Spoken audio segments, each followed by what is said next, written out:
and welcome to ELOSOFUMARTAKES. This is our 247th take, live from the Alec Bradley Lone Star studio of Azle, Texas. I'm your host, Barry Duplessis, as always, and I'm so proud, so pleased, and so privileged to be with you all tonight. This is going to be a fantastic show, a show that I've been waiting for a long time to do. I've had this guest on before, but this is the show that I've been waiting to do for a long time. It's one of my absolute favorite people that I've ever met in this industry, and I know I say that, it seems like I say that every week. I just have a lot of favorite people, but this doesn't make it any less true. Doesn't make it any less true at all. So before we get to formal introductions of our guests of honor tonight, let's thank the show that thank the people that make this show possible. That, of course, is our sponsors. And tonight's show is sponsored by Drew Estate. Drew Estate is partnering up with Deadwood Tobacco Company once again for the Girl with No Name Robusto Extra coming to Famous Smoke Shop. An entirely new Deadwood, the Girl with No Name 5x54 expression is now available exclusively at Famous Smoke Shop. The regular lineup of Deadwood Tobacco Company by Drew Estate includes Fat Bottom Betty, Sweet Jane, Crazy Alice, Leather Rose, but Deadwood, the Girl with No Name Robusto Extra is part of Drew Estate's lineup of limited edition cigars that the company makes exclusively for particular cigar retail shops. This one is going straight to Famous Smoke Shop. It's the Girl with No Name, the Robusto Extra 5x54 expression. There's something very strange about Deadwood's The Girl with No Name, explains Vaughn Boyd, the founder of Deadwood Tobacco Company, who partnered with Drew Estate initially to interpret the notorious Deadwood lady's sultry tales through the world of cigars. She is a yummy vixen who appeared out of nowhere to join her Deadwood sisters and is now on the run. Only a posse of the boldest and most daring desperados have a chance to rope her in. Are you one of those desperados? Check out Famous Smoke Shop and get the Girl with No Name, the partnership from Drew Estate and Deadwood Tobacco today. And welcome, everyone. Today is our 247th take. So without further ado, we'll get to introductions of our guest of honor, who is sponsored by United Cigars. Smoke once a day. Start living united. Mr. Fred Rewey of Illusione Cigars. Fred, how are you doing tonight? I'm doing great. 247 takes. 247. Wow, you'd think you'd have it right by now, and here I am. yeah. It's I think it's one of those things like the age-old mantra of you learn something new every day, or right. Perfection is unattainable, but here we are. I'm with it. Here we are. To take a step back in perfection. I'm with you. Fred, I'm so excited to have you on this show again, and of course to talk about you specifically. I know we've had you on like the film series where you have such great insight, and I know we have a lot of fun on that show and everything. But it's great to have you on to talk a little bit more about your journey, your story, and then also everything going on at Illusione. Some really, really neat stuff. So a lot of great things coming. So really excited to talk to you about everything tonight. But I always kind of kick things off with a couple of icebreakers. Before we get into that, though, I do have a couple of cigars here. And as kind of become tradition here on the show is my guest always picks the cigar for me to smoke. So I think you'll love two of these, and we'll see how you feel about the third. So I've actually never had this one from the original documents. I guess it's the 4/2 G or 4/2 G or however you would characterize it. All right. Yeah. I've actually it's probably the only Illusione I've never had, at least to my knowledge. The Ultra OP number 7, 6.5 by 58. Got this at the Great Smoke from you, actually. So and that's cigar number 2. And then this is the one I'm not sure if you'd like or not, but I loved it. It made my top 10 list. I can already guess where you're going. It's the Nomad Martial Law. Oh, okay. All right. Well, I'm gonna have to say go with an Illusione just because because I guess I have to say that. But yeah, I mean, honestly, you can't go wrong on any of them. If you haven't had, well, the show usually goes a little while. The Ultra's gonna have a nice little kick to it, so I'd say fire up the Ultra. Fire up the Ultra. Here we go. All right, perfect. I know Coop's excited because it's the closest thing to a 60 gauge out of the grouping here. So what's funny is that I don't smoke a lot of 60s. Matter of fact, even when I have Nomad, I think I made 160 maybe. Everything was like a 58, and even then I don't smoke a lot of 58s. And I have in and there's only a couple that I can think of, Illusione being one of them, the 6x58s, the Gordos. Matter of fact, that's what I'm smoking right now. I'm actually smoking the new Singolari. We can talk about the band and stuff later, but Oh, nice. so, and I'm actually smoking a 6x58 on that. I'm sorry, 6x56, and that's about as big of a ring gauge as I will get. And then there's a couple out there that I like. Okay, the bigger ring gauges work. Yeah, I kind of knock on Coop because he's always raving about the 60s, but like there are some larger gauge cigars that I absolutely dig. It's been a while since I've smoked the number 7 of this. I do like this blend quite a bit. And I don't know if I don't think I honestly, and I'm not just saying this because we're talking about it, but like I don't think it's because of the size that I stay away from the number 7. I think I just like some of the other ones more and everything. I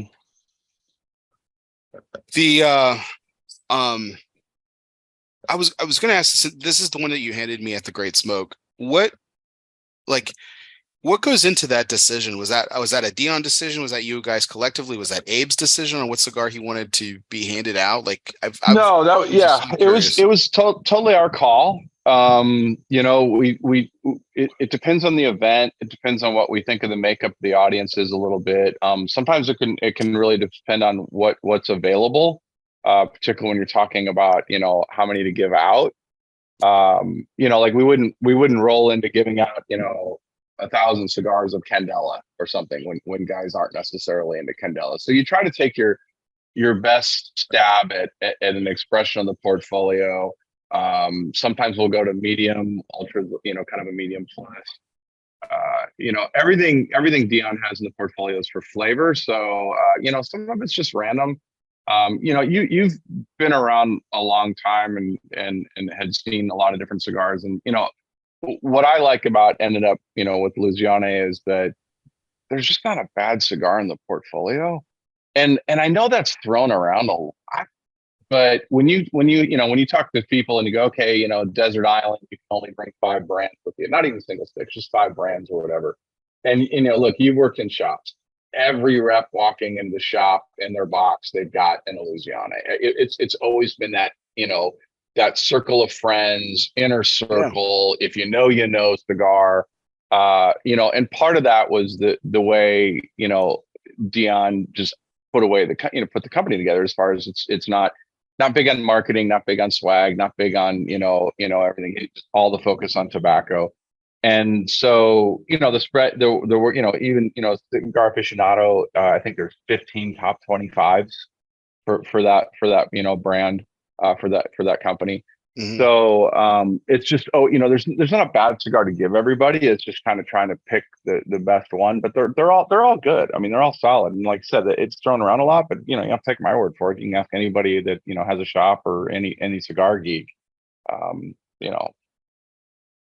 I think that's a really astute observation, Fred, because I completely agree with you. Like, as soon as you said it, I was like, yeah, that makes absolute sense. Like every rep that has any other cigar in their travel humor, it's going to be an Epernay. It's going to be or something like it. That's an absolute accurate statement. If I've ever heard one, that's well, and true. it's not one. I mean, look, there are a handful of brands. Look, you say a Padron, 26 or whatever your favorite Padron is. That's going to be another one that people are saying, okay, I've got a Padron, I've got an Illusione, I've got, maybe they have a favorite Davidoff or Fuente, and maybe there's somebody else on the list. Maybe there's a Crown Heads, maybe there's Foundation, whatever it may be. But it's a short list that the industry seems pretty unified on. Right. And that's not to suggest, by the way, anybody not on that short list doesn't have a great cigar. There's a lot of great cigars out there. It's just that you keep seeing when you're able to go, Dion started 2005, when you're able to go that length of time and still be that hit list, still be that one that everybody's like, oh no, that's, look, if I can only bring 5 brands with me, this is the brand I'm bringing. That says a lot. Absolutely. No, I think what he's created in his time is something. It's a little bit of a mystery, and like I think the tagline that he ran with, and he still probably uses it. The "We are not industry standard." Like I mean I mean, that's a mantra that's pretty well in tune with what he's been able to build. It's been pretty impressive. Like when we look back at it, and like every year we do we either do a previous show or we've done an analysis of like the cigar aficionado top 25. And there's a lot of things in common with the people that appear on that list consistently year after year. There's one outlier that consistently appears year after year, and that you can maybe throw Pete Johnson in the same conversation with Dion. But Pete does things differently than Dion, and Dion does different things than Pete. So like, but Dion's they're very unique individuals, and their business model is just incredibly not industry standards, to turn about a phrase. Well, but it's strange. I mean, so I went down, so I've known Dion for a while, and, we always had these conversations about, okay, if you want to be where you don't want to do some of these things because other people have done it, how do people discover you outside that core audience? And that's okay. If you, in the core audience, I mean, it's a lot of cigars. To broaden that, how do you do it and not lose the integrity and the foundation of what the company believes in? And last year I went down to Nicaragua with Dion, and so this is a guy that goes down, other than maybe during COVID, he's down there every 6, 7, 8 weeks, and he literally goes and checks the tobacco that's about to go into the cigars, and they may be rolling 10 different lines that week, or that 2-week period, or whatever it may be, certain sizes or maybe certain lines, and he checks all the tobacco, and then he's like, yep, good, absolutely not, or this isn't what I thought it was going to be. And so that was always strange to me. Then I go back and see that's only part of his work. When we walked in there, every single cigar in the line was on the table. Every single cigar was rolled and in the conference room. And I've got this picture of all these cigars we've got to smoke through in a 4-day window. And then that's part of his homework is, okay, these are about to go to production. The other part of his homework is he goes in through all the Polones and he starts smoking stuff that's not ready yet. And it just gets on his radar. And he'll go from Polone to Polone, and he'll pull out tobacco and he'll roll it up, and he'll just start, lighting it, smoking it, smelling it. And he's like, okay, you know what? Make note of this one. I want to see what this one happens when it's done the fermentation. And he just sits there and goes bale to bale to bale, on all these Polones. And it's crazy. I've never seen anybody do that. And then he'll, like, in this particular trip, he came across something that was unique, and he knows the tobacco he wants. He knows the farm that he wants. He knows what areas of the farm he wants. He's got his grading system for all of it. And then every once in a while, he'll stumble on something as unique as the case when we were there. And he stumbled on something unique. He's like, all right, let me bring some of this back.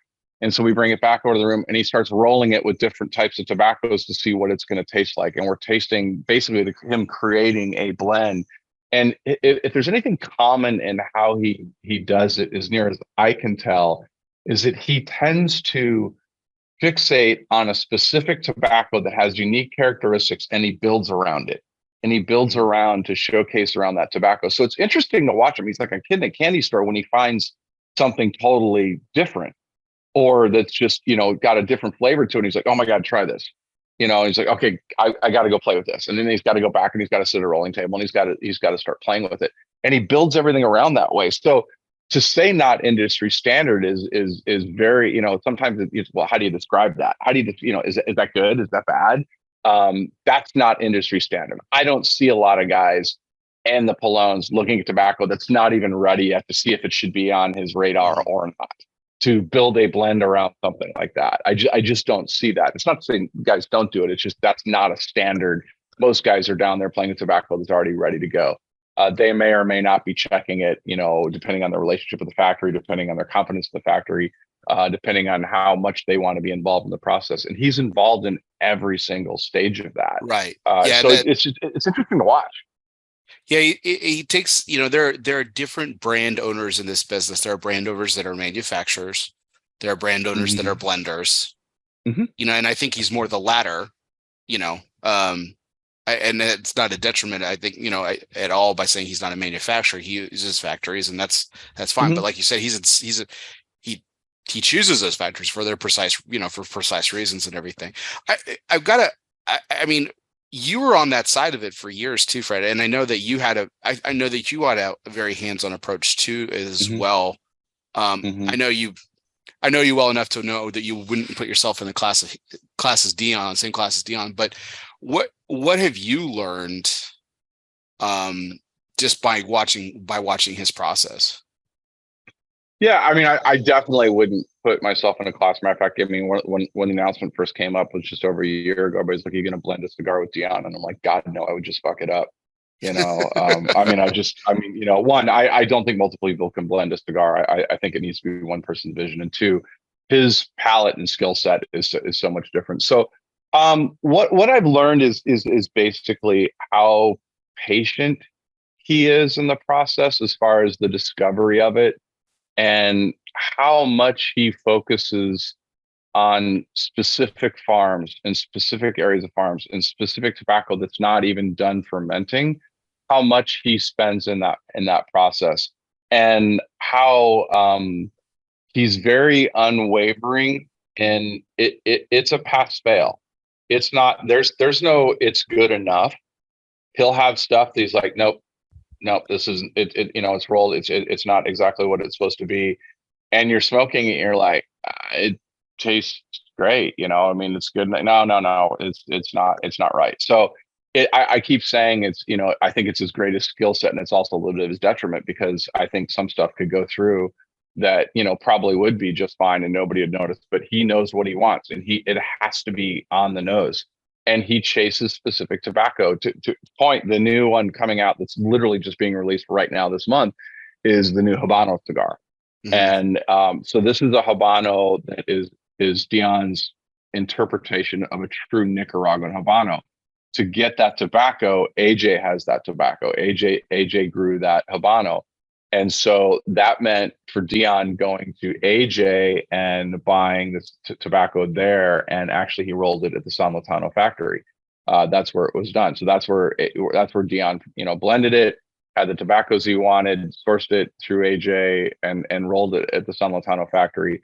And same thing, he went through the same procedure over there. He wanted specific tobacco. He wanted to make sure that's what was in the cigar. He's obviously learning the mechanics of that factory, if you will.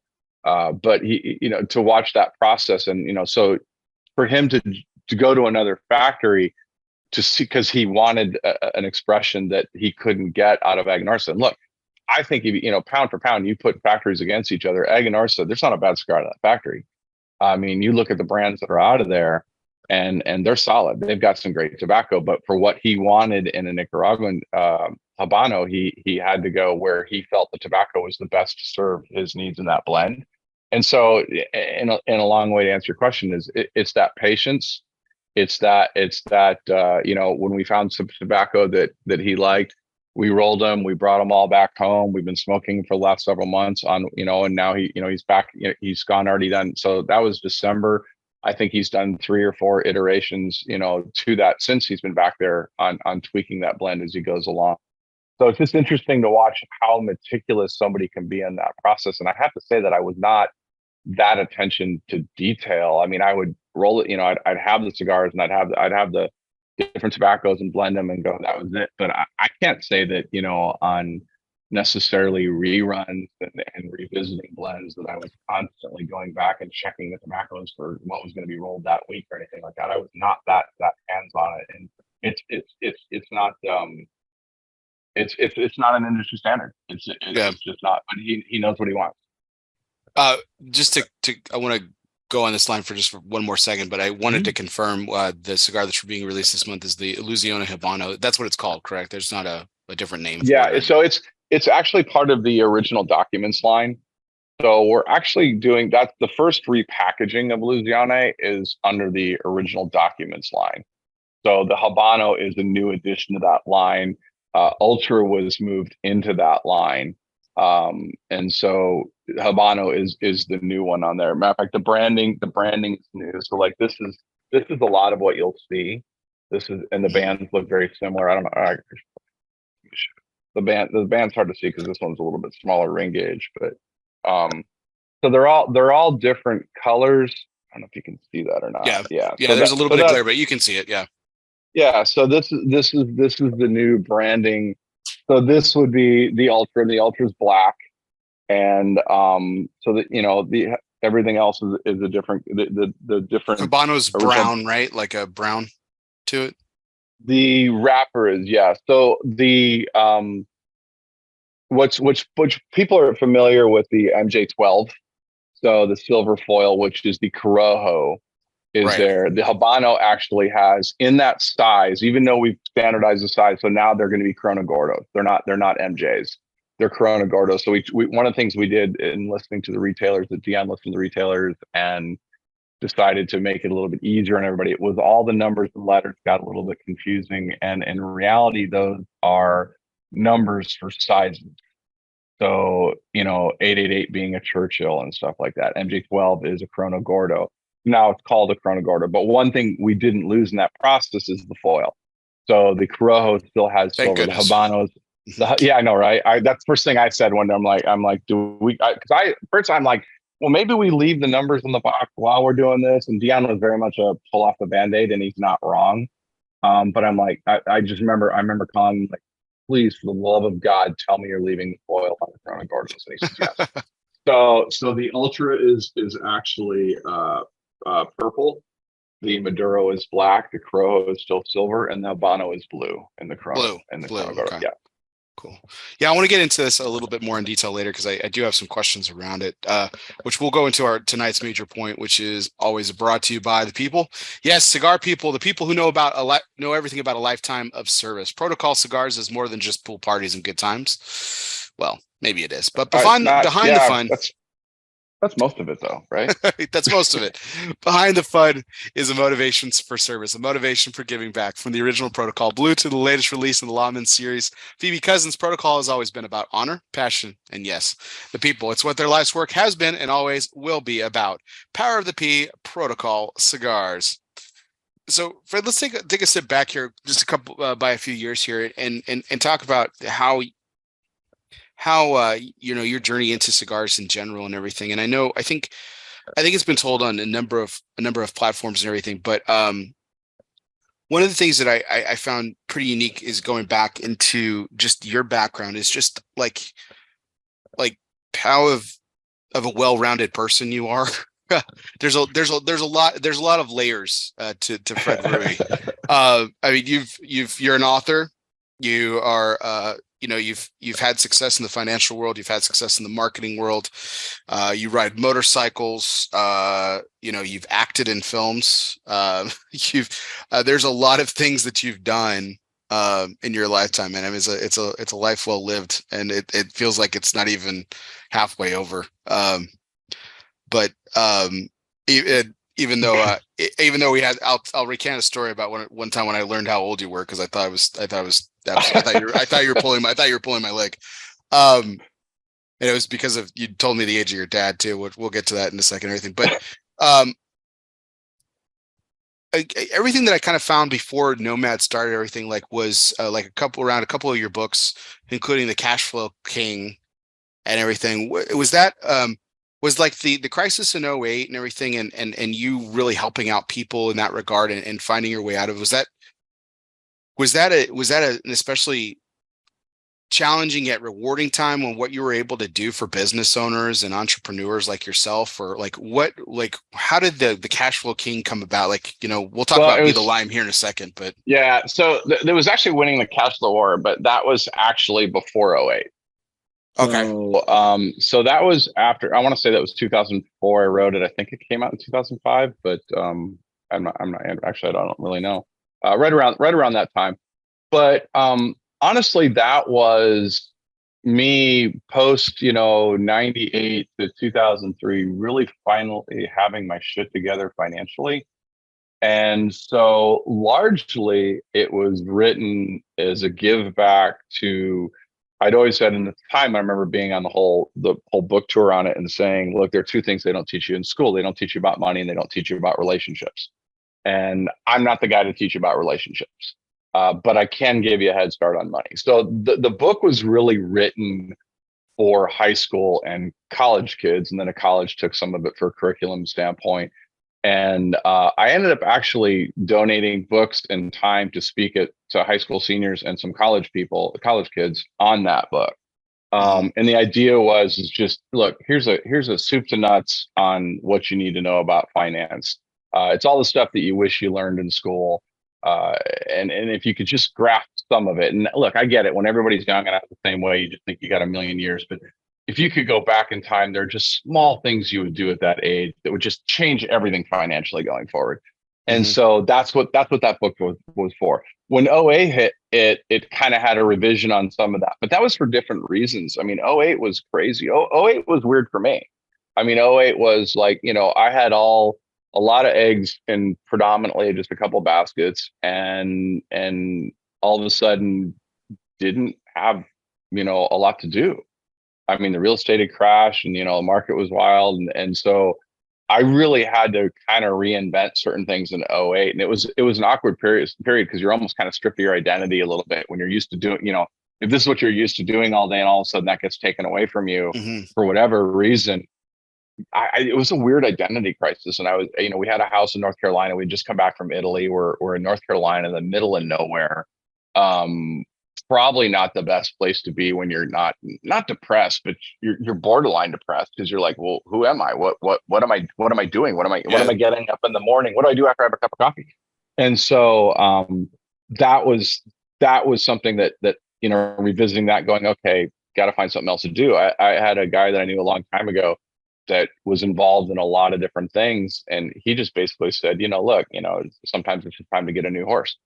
When you've already run that one. So I just had to go back and kind of revisit my own advice and stop feeling sorry for myself and go, okay, look, what do you want to do? Go find something else to do. If you have the tools, you can go do it. You just got to figure out something else. And as far as, my background and doing a million different things, I mean, honestly, I just have a short attention span. I just wanted to try so many things. I mean, so if somebody calls me up, so, I'm going on Ron's fishing trip in a week and a half here. Down in Isla Morada, and he does like 4 captains, 4 boats, and this tournament thing with a bunch of cigar guys. And I finally got the call to come do it. I've never done tournament fishing, but it's just like, I'll try it. What the heck? It's the same thing with, flying a stunt plane or archery. I took up archery, 2 years ago or whatever. Just kind of like, I'll try it. Maybe it'll stick. Maybe it'll just one of those things I'll just do for a year, and I'll go, okay, well, that was fun.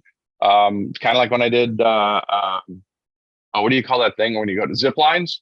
My daughter took me on a zip line, and unbeknownst to me, I'm not real hot on heights, and unbeknownst to me, at one point in the zip line, it's a literally a half-mile long zip line that's probably like 500 feet above a canyon.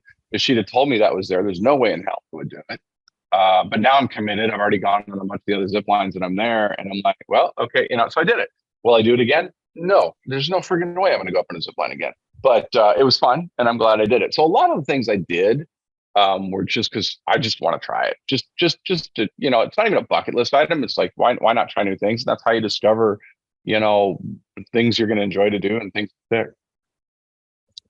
It sounds like, I've seen you do certain activities like with your daughter quite a bit and everything. And it seems like she's kind of inherited that kind of spirit from you a little bit of adventure. She's more outdoorsy than I am. She's definitely she skis, she whitewater rafts, she mountain bikes. I don't, she used to ride horses, and it's all cute when your little girl starts riding horses. It's a little bit more terrifying when they start taking jumps, when they're jumping horses, because you're like, okay, no big deal. And, oh, that's cute. You're filming it, and they jumped over a little, 1 foot jump, 2 foot jump.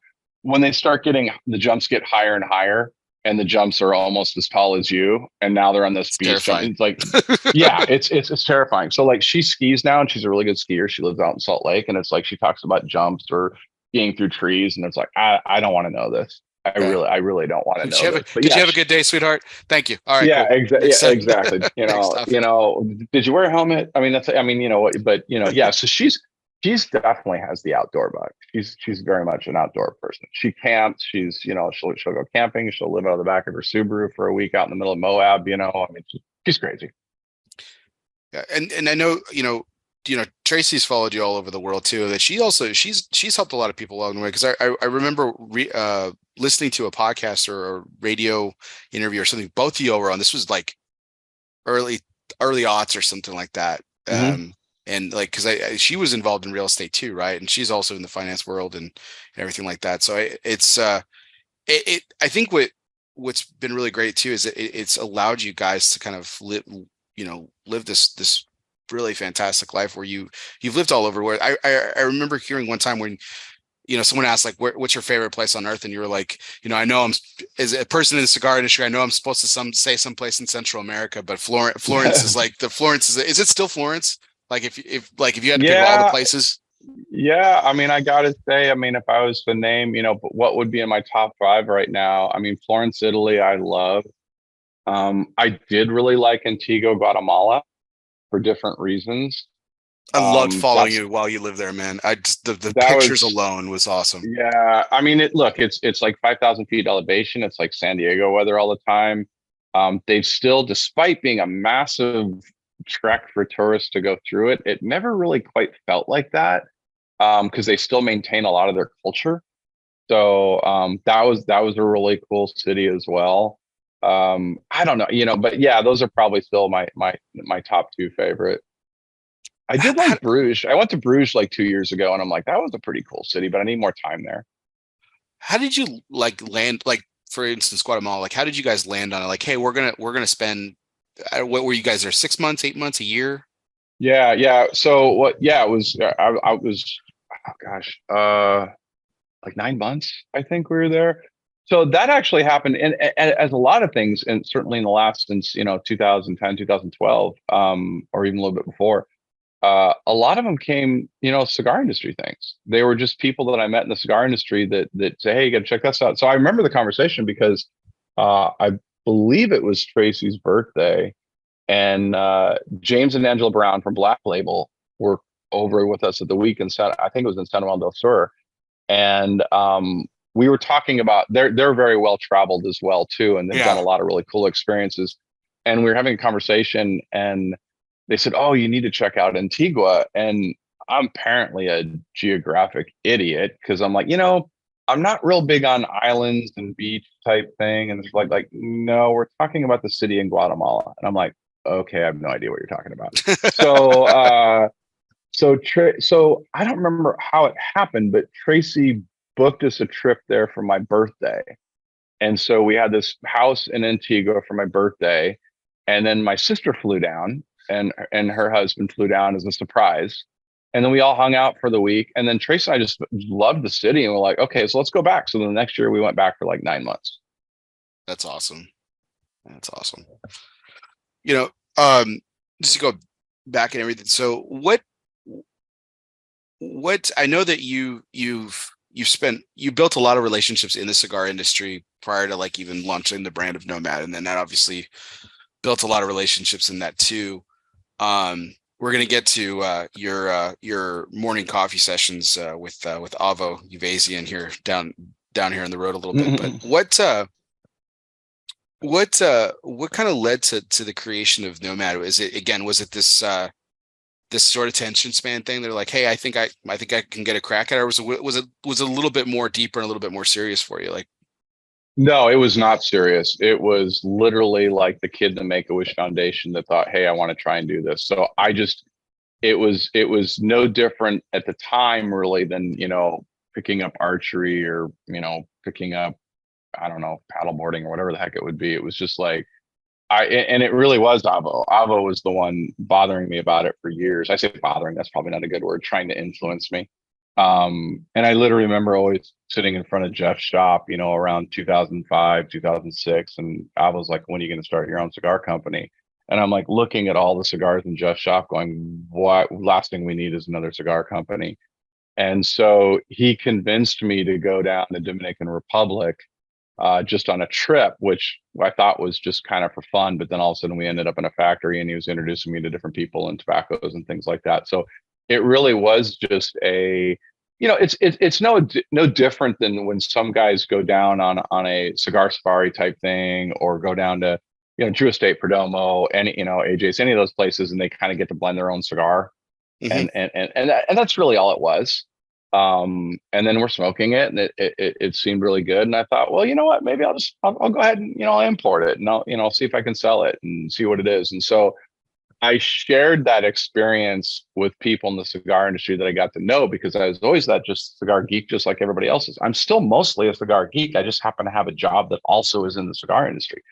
So I shared what went right, what went wrong, and then so I did that. Then I did another blend, and then I thought, well, if I really want to, do this, and it was still all just for fun. It was still all, it started selling, and then I'm like, well, I want to go to Nicaragua.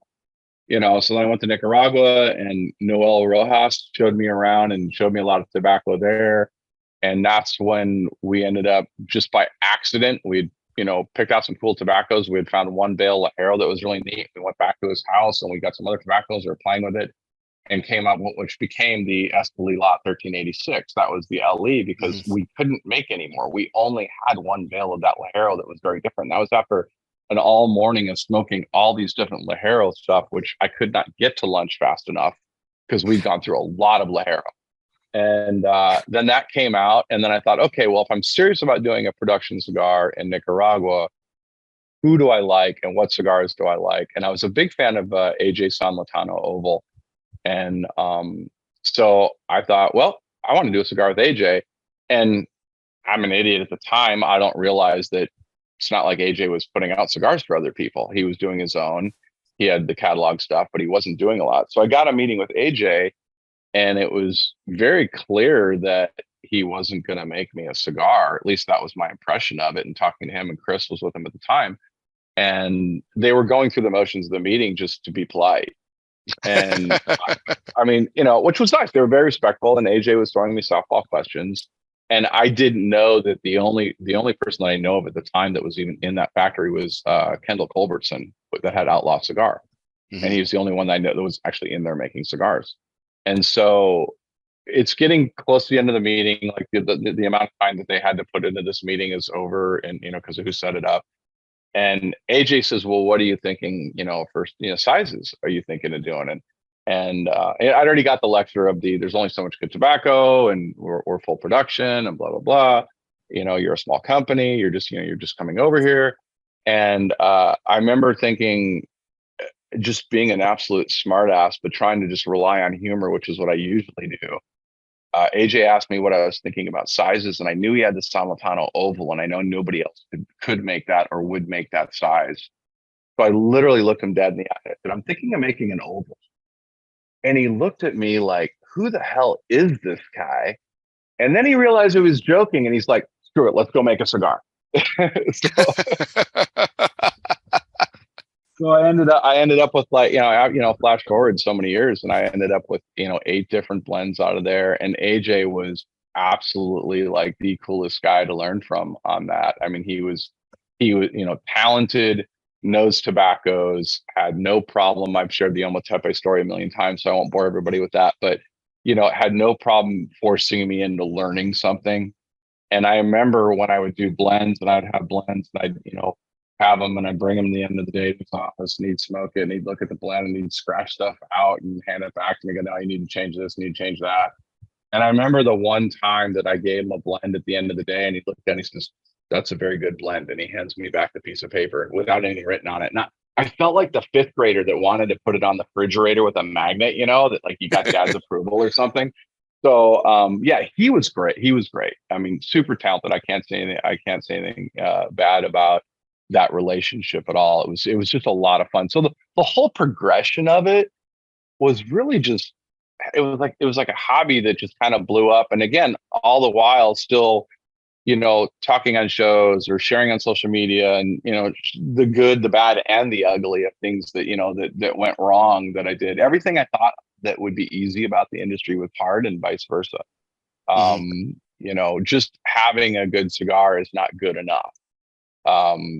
So it was always a great experience. And I guess just to come full circle on the whole thing, when I guess almost 3 years or 3.5 years now, when I let Nomad go, I wasn't necessarily looking to get out of it, but the problem was with all the FDA stuff, it was sucking the fun out of it for me.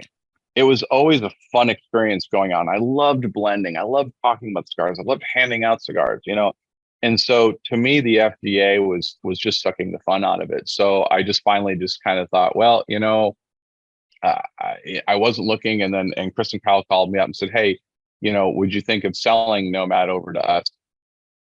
And I said, you know, and they just happened to hit me at the right time that, you know, I'd already talked to the attorney 5 times that week over California warning labels or something idiotic. And I'm just like, you know what? I think I'd just be okay going back to being a cigar smoker.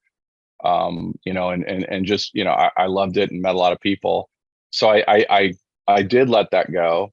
And then I got some great calls from people said, hey, why don't you come work with us? And the reality was it was a short list of people that I liked the cigars and I liked the company. I have a lot of great friends and a lot of, you know, that have brands and a lot, you know, and I like a lot of their cigars, and some of the cigars I don't like, which is fine. I'm not going to like every cigar.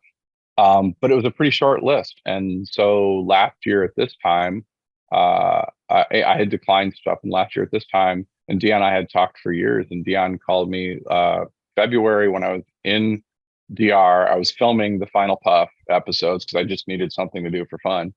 And he says, hey, I want you to come on board. And then so we talked about what that would look like.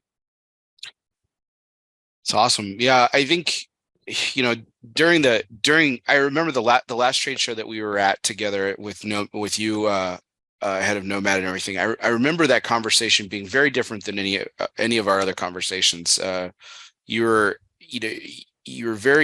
always been very constructive about and very open about like where your successes and failures and everything in between and everything. But there was something about it, and I don't think one necessarily led to the other. Obviously, I don't think it was like on your mind to sell at the time, if I remember the timeline correctly. But I know you were very constructive about things that you wanted to change, and you just didn't know what that would necessarily would look like, about the way that, you know, the brand was going and everything. Just to, I mean, but that very next year, you know, you had sold Nomad and everything. You were helping Dion in his booth, so I think, you know, it's funny. You know, I know you said you had a lot of offers on the table, which I don't doubt at all. But I think everybody. I mean, everyone kind of saw this coming. I think it was like the worst kept secret or best kept not secret or whatever. But well, you know, it's weird because when I went and helped out Dion, that one, you know, it was a weird long thing of us talking that we thought we would do something eventually, but it all had to line up. It had to be right for Dion because that's a very tight group as far as him and his company. It had to be right for me. It had to be on my terms, lifestyle wise, of what I wanted. So that really wasn't, you know, it could have happened then. It didn't. For, like I said, everything really needed to line up. But it was actually pretty funny watching the rumor mill all along that time. I remember Coop. I mean, I was down in DR when I was down 4 weeks earlier before, and I was, you know, Manolo Casada I've known for years, and I love Manolo. He's an awesome guy. And I was at his factory, and Manolo we were sampling what was going to later become his birthday cigar that year. And Coop was convinced I was going to work with Casadas. I mean, he would have bet the farm on it. So it was just weird, the rumor mills of that. I think I was at Davidoff one day. I went to visit Eladio, and I took a picture out front. And like everybody's like, "Oh my God, he's going to work for Davidoff." You know, so it was pretty funny. I have to say though, I mean, in all I don't even know the word, in all humility or grace, when the announcement came up to work with Illusione, and I did a post, and Half Wheel posted it, and Dion posted something or like that. The amount of comments, you know, you don't know where you are in the industry. And there's been 2 times I think that I can think of that you realize that you've left the footprint you want to leave. One of those times was when the announcement came up, and just everybody pouring on of what a great pairing it would be, how you know, compliments and stuff like that, and how many people are genuinely happy for me. Not the guy that wishes you happy birthday because Facebook reminded him that day. I mean, they were just genuine comments. And that meant a lot to me. The other time, by the way, was the last year that I had Nomad, and I showed up at PCA, and the booth had been stored in a storage facility in Las Vegas. Right. And when we got there, it was stolen. Right. They stole the booth, which they didn't know what they grabbed. They grabbed all the cases, and it turns out. So I remember posting. This is 48 hours before the booth opened up, the hall opened up.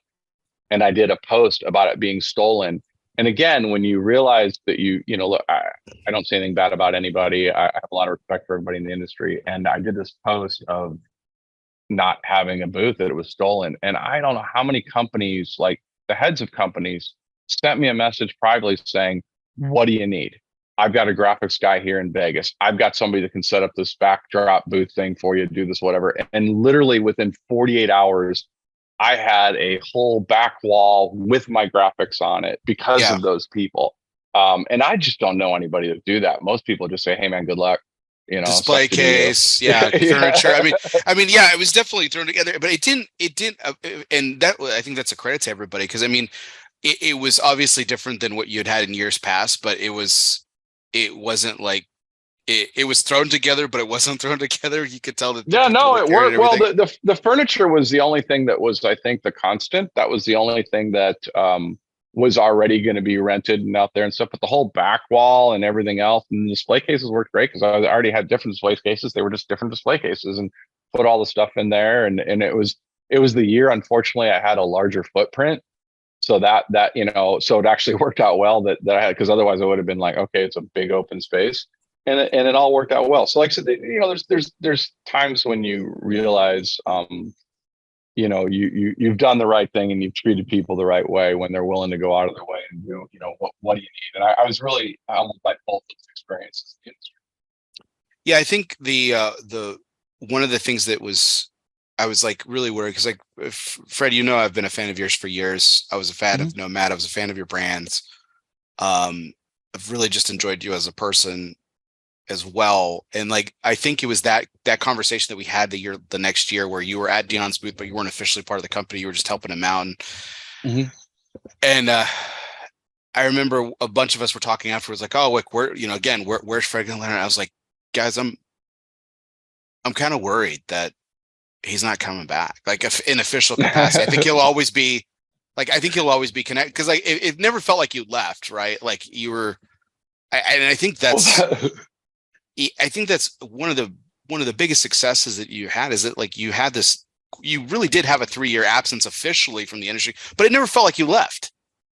Yeah, that was the weird part. I mean, it's so weird because I think it's just because people didn't have guests that week, but they'd have me on the shows and stuff like that. And it was literally like why are you here for me?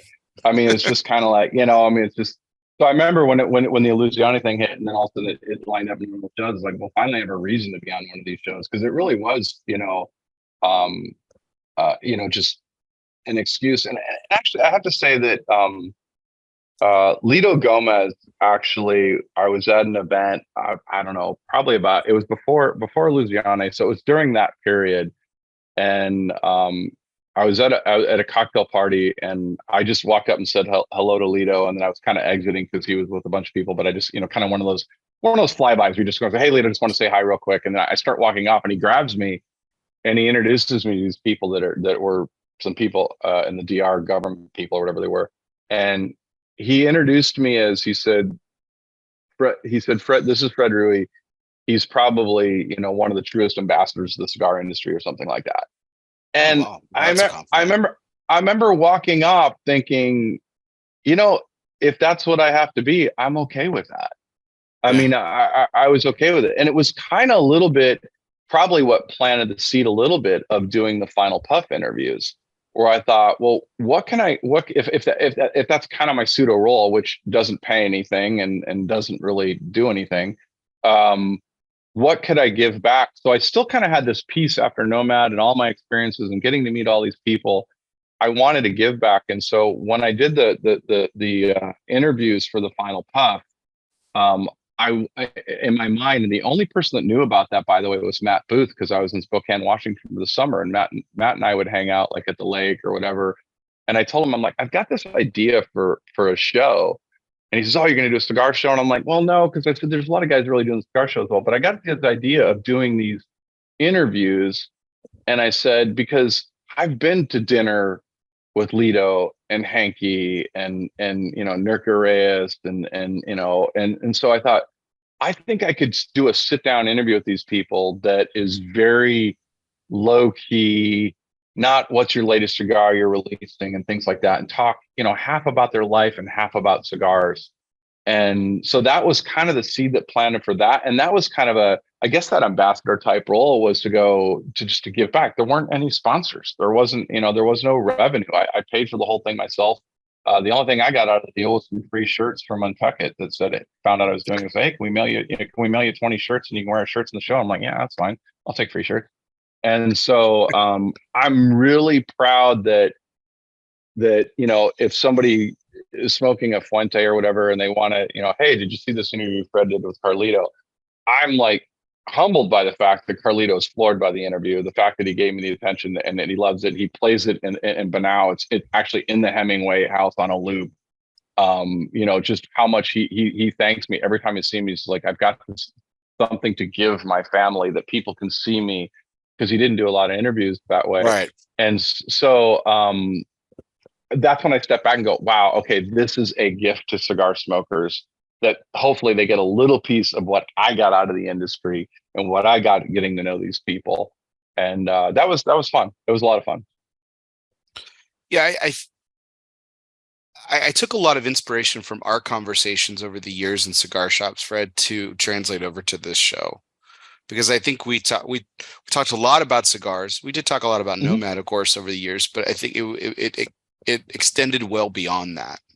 And that's, where I got to know you as a person and why we loved cigars in the first place. And, and it really came down to the people, which was kind of, it's the whole culture of it. Yeah, for sure. I think that's the kind of the impetus of the show, is just like, I can nerd out, and I know you can too. We can nerd out about wrapper, binder, filler all day. But I've always wanted to ask like different questions, of just like people and stuff. And we'll get to some of your interviews with the Final Puff. I think that are definitely really interested in talking about. But before we take a quick break here, I know you've got a fun thing that you want to share with it, but I do want to go into your newest position here with Illusione. So your official title is brand strategist, if I'm correct. So you showed a little bit of the new boxes here, and then the Singularity that you're smoking as well with the new packaging. That was I think that was met with I think critical acclaim, I think, is still an appropriate term. At last year's trade show, I think there were people that I think there was mixed reviews on it. I kind of wanted to wait and see as it's starting. I know it's starting to roll out now, what it would look like and everything. Because I mean, I was such a fan of it, but how much of a piece did you have in that? I mean, is that why he brought you in, or was the decision already made? Okay. No, actually, no, the decision was already made. I can't take credit for. I'd love to take credit for it, but to be honest, Dion had that in the works for a long time. He's known that he wanted to do it. He knew that the vision of what he wanted. So last year trade show was largely me saying, when he was, someone's like, "Oh, Fred, you did a great job," and they're like, "No, I did none of it. I actually did none of the branding. I wish I did, but I did." So, look, brand strategist was really just because we couldn't come up with a name. Like Dion said, "Okay, what about a title?" And I'm like, no idea. We talked about what I would do, but I mean, and he's like, so he sends me this list. What's wrong with Fred? He sends me this list of like 30 titles, and I'm like, I don't know. I mean, I'm trying to find what is the biggest 30,000 foot level that's nondescript, and so we settled on brand strategist. I think really more illustrative what it is, though, so that it doesn't take anything away from Dion, is really just more brand communications. As far as what is the communication between the brand and the consumer, between the brand and the retailer, between the brand and the sales staff, not sales oriented, because we have a sales manager for that. But I think that's more probably a proper barrel to put me in. There's got to be a better word than barrel, but let's just go with that. It's more of a voice. It's more of doing like things like this. It's more of the events. It's the things that, look, Dion's highest and best use time is doing the cigars. Plus, he also has his own shop in Reno. So it really just became someone that can go out that is not taking Dion's place, not having more exposure than Dion. I love Dion doing what he does, and I also know from a lifestyle standpoint what he's not going to do, and I don't begrudge him that one bit. So I just more become the voice of that on a regular basis. It's not that Dion does this. Matter of fact, we pushed him into some other stuff a little bit, but it's really more the communications of getting the message out there in a way and having fun with it in the process, whether it's the social media. Dion always introduced me as the social media guy, and I kind of always cringe on that because I'm thinking I'm doing a lot more than that, but okay, let's go with that. So it's whatever box. Yeah. Well, and it's funny because I actually have on my notes to talk to him about that because it really is the communication of the brand and getting awareness out there a little bit. And I flash back to a conversation that Dion and I had probably over 2 years ago now, and I remember being at a cigar bar, and just there's not a lot of tables, and I remember sitting at a table with 8 random guys that also didn't have a place to sit, and we had just 3-4 hours of great conversations about different cigars and boutique cigars. And this group, largely with the exception of maybe one guy, largely they knew tobacco. Like they were rattling off stuff. They're watching shows like this. They're reading, different blogs and things like that. And I remember I happened to be smoking in Illusione, and I remember like 4 of the guys going, "Oh, I haven't tried one of those. I've heard of that brand." And I remember thinking, how have you not tried this cigar? If you're really a cigar geek and you're really reading up on this, have you not tried one of the cigars? And I remember going back to Dion and talking about that, that whole circle of friends, if you know thing. And it's like, how do we get more people to know about it? Because this is in 2005. There's a lot more cigars on the shelf. There's a lot more brands out there.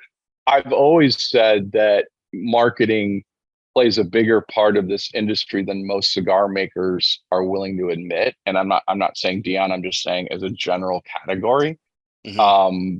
Because we've seen great cigars fail because of marketing. We've seen mediocre cigars succeed because of marketing. And so I think it's just about, my conversations with Dion long before I was even going to be working with them was like, look, how do you find more roads for people to start trying cigars? So whether that sparked some of what he did several years ago on the rebranding and stuff. And look, I mean, I get it.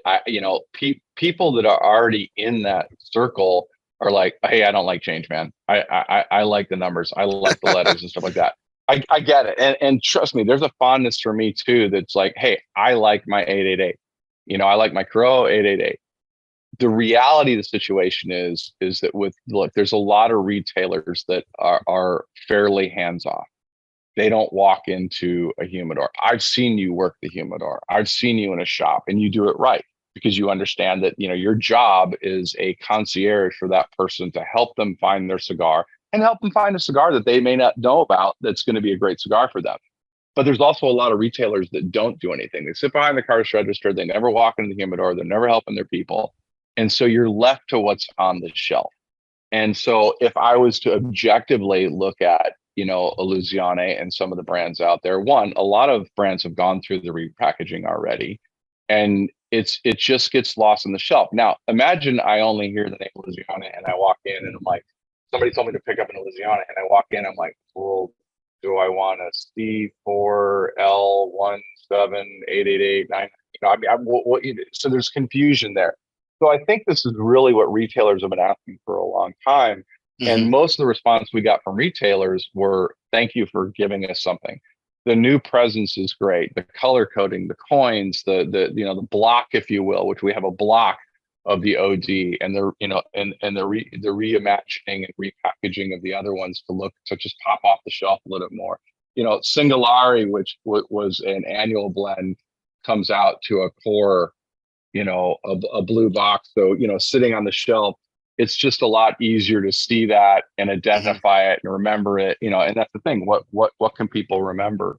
And so, I can't take any credit for that, but I like what he's done is that he hasn't give up the vibe that's Illusione. I love the conspiracy theory on the original documents line. I love that. I want to double down on why we created the coins. I went to Dion and said, hey, I'd really like to do some coins. And he's like, man, everybody's done coins. I'm like, yeah, but I want to do it a little bit different. I don't want to do one coin. I said, I want to do 5 coins, and I want one coin for each of the ODs. And then I want to do what's called the Raven coin. And the Raven coin is the rare one. And it's this one. And so Nice. to date, I've only given out 2 Raven coins. There have been people that got, we did a thing at Smoke Inn and people could get any coin and they had a chance to win a Raven coin. But the Raven coin to me is that, like, if you have a Raven coin, that's going to come with some extra special stuff when we run into you and stuff like that. So I That's cool. want to keep that. I mean, my original plan, by the way, was literally I wanted to have somebody in like PCA's booth, and like I wanted like the skulls. I wanted you to get back to your room and you reach in your pocket and you're emptying your pocket, and like, where the hell did this coin come from? And like we, come to us like, I have no idea, never seen it before. And then you get this like mysterious package in the mail that's like, postmarked from, I don't know, Bolivia or something. I don't know, some weird country, Madagascar, and it's plain paper bag, and there's like an Illusione t-shirt in there and stuff like that. So we are doing more of those things, but we're putting our own spin on it. They're very Sure. limited, whether it's t-shirts or hats or things like that, because people want that. But I never want the swag or the fun to necessarily come ahead of the cigars. It's just another way for people to discover and be that inner circle fan, if you will. And that's been fun. The coin stuff's been a lot of fun lately. And then, whether we roll into certain events where we have like this little ESP pack, and it's a little 10 pack that everybody's tries to get, and we'll bring them an event and actually have them for sale occasionally at events and stuff like that. So Oh, very cool.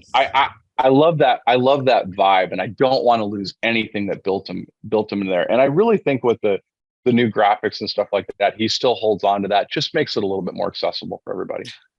Yeah, I thought that. I mean, you can understand my theory about why you were brought in during this time, because our last conversation at PCA when you were with Nomad was talking about how you were this change was gonna come for you. You were gonna make this change because you wanted a more cohesiveness within your own brand. And fast forward till this past year's PCA, and then you're giving me this talk, and I'm like, it was almost like I blinked and I was back 3 years prior and having that same conversation. So it seemed very perfect to me, and I was like, what? There's no one better to have it, whether it's intentional or not, where you were, like you said, you weren't involved, and I totally believe you.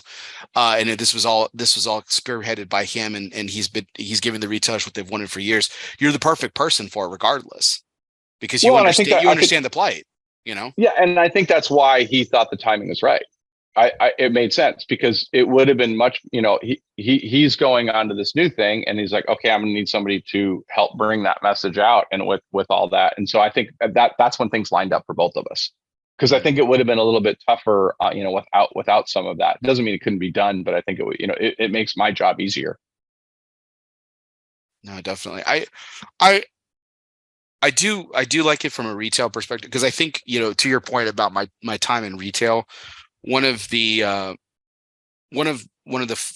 more fun brands I loved taking people to was Illusione, and talking to them about like the MJ12 and the foil and everything. And I'm glad that the foil's still going to be there, because like you said, I can't tell you how happy I was about that. Oh man, I was when I think you answered it before I had a chance to ask it at PCA, or Dion answered it before I had a chance to ask it, because like that was like my only thing. Like, I'm like, okay, get the new labels, get it. All right, cool. All right, the foil, like just make sure it's still on there.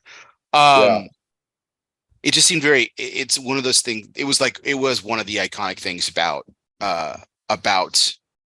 Illusione for me, for all the years that I've been smoking it and everything. I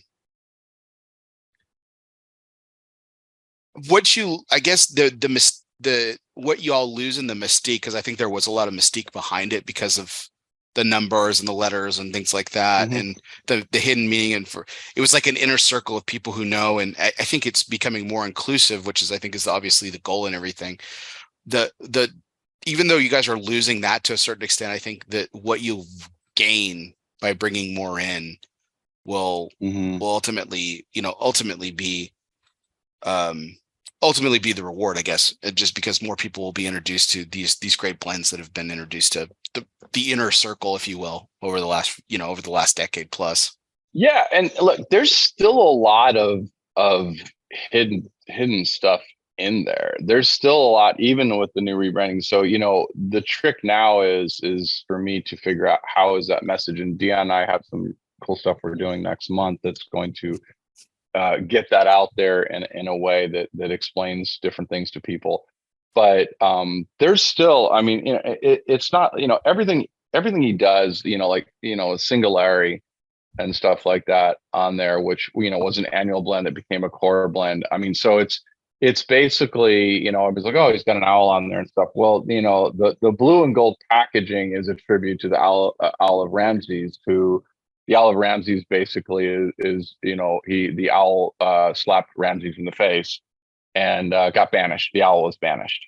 And so there's stuff behind a lot of this stuff there that's still really there, and there's more coming. That's awesome. Yeah, I'm really excited. I'm really excited to try the Habano, because I really like to see. I'm really anxious to see Dion's take with AJ's tobacco. I think I mean, for anyone who nerds out on this stuff, I mean, that's got to be something that people are really excited about, because I think there are a lot of people.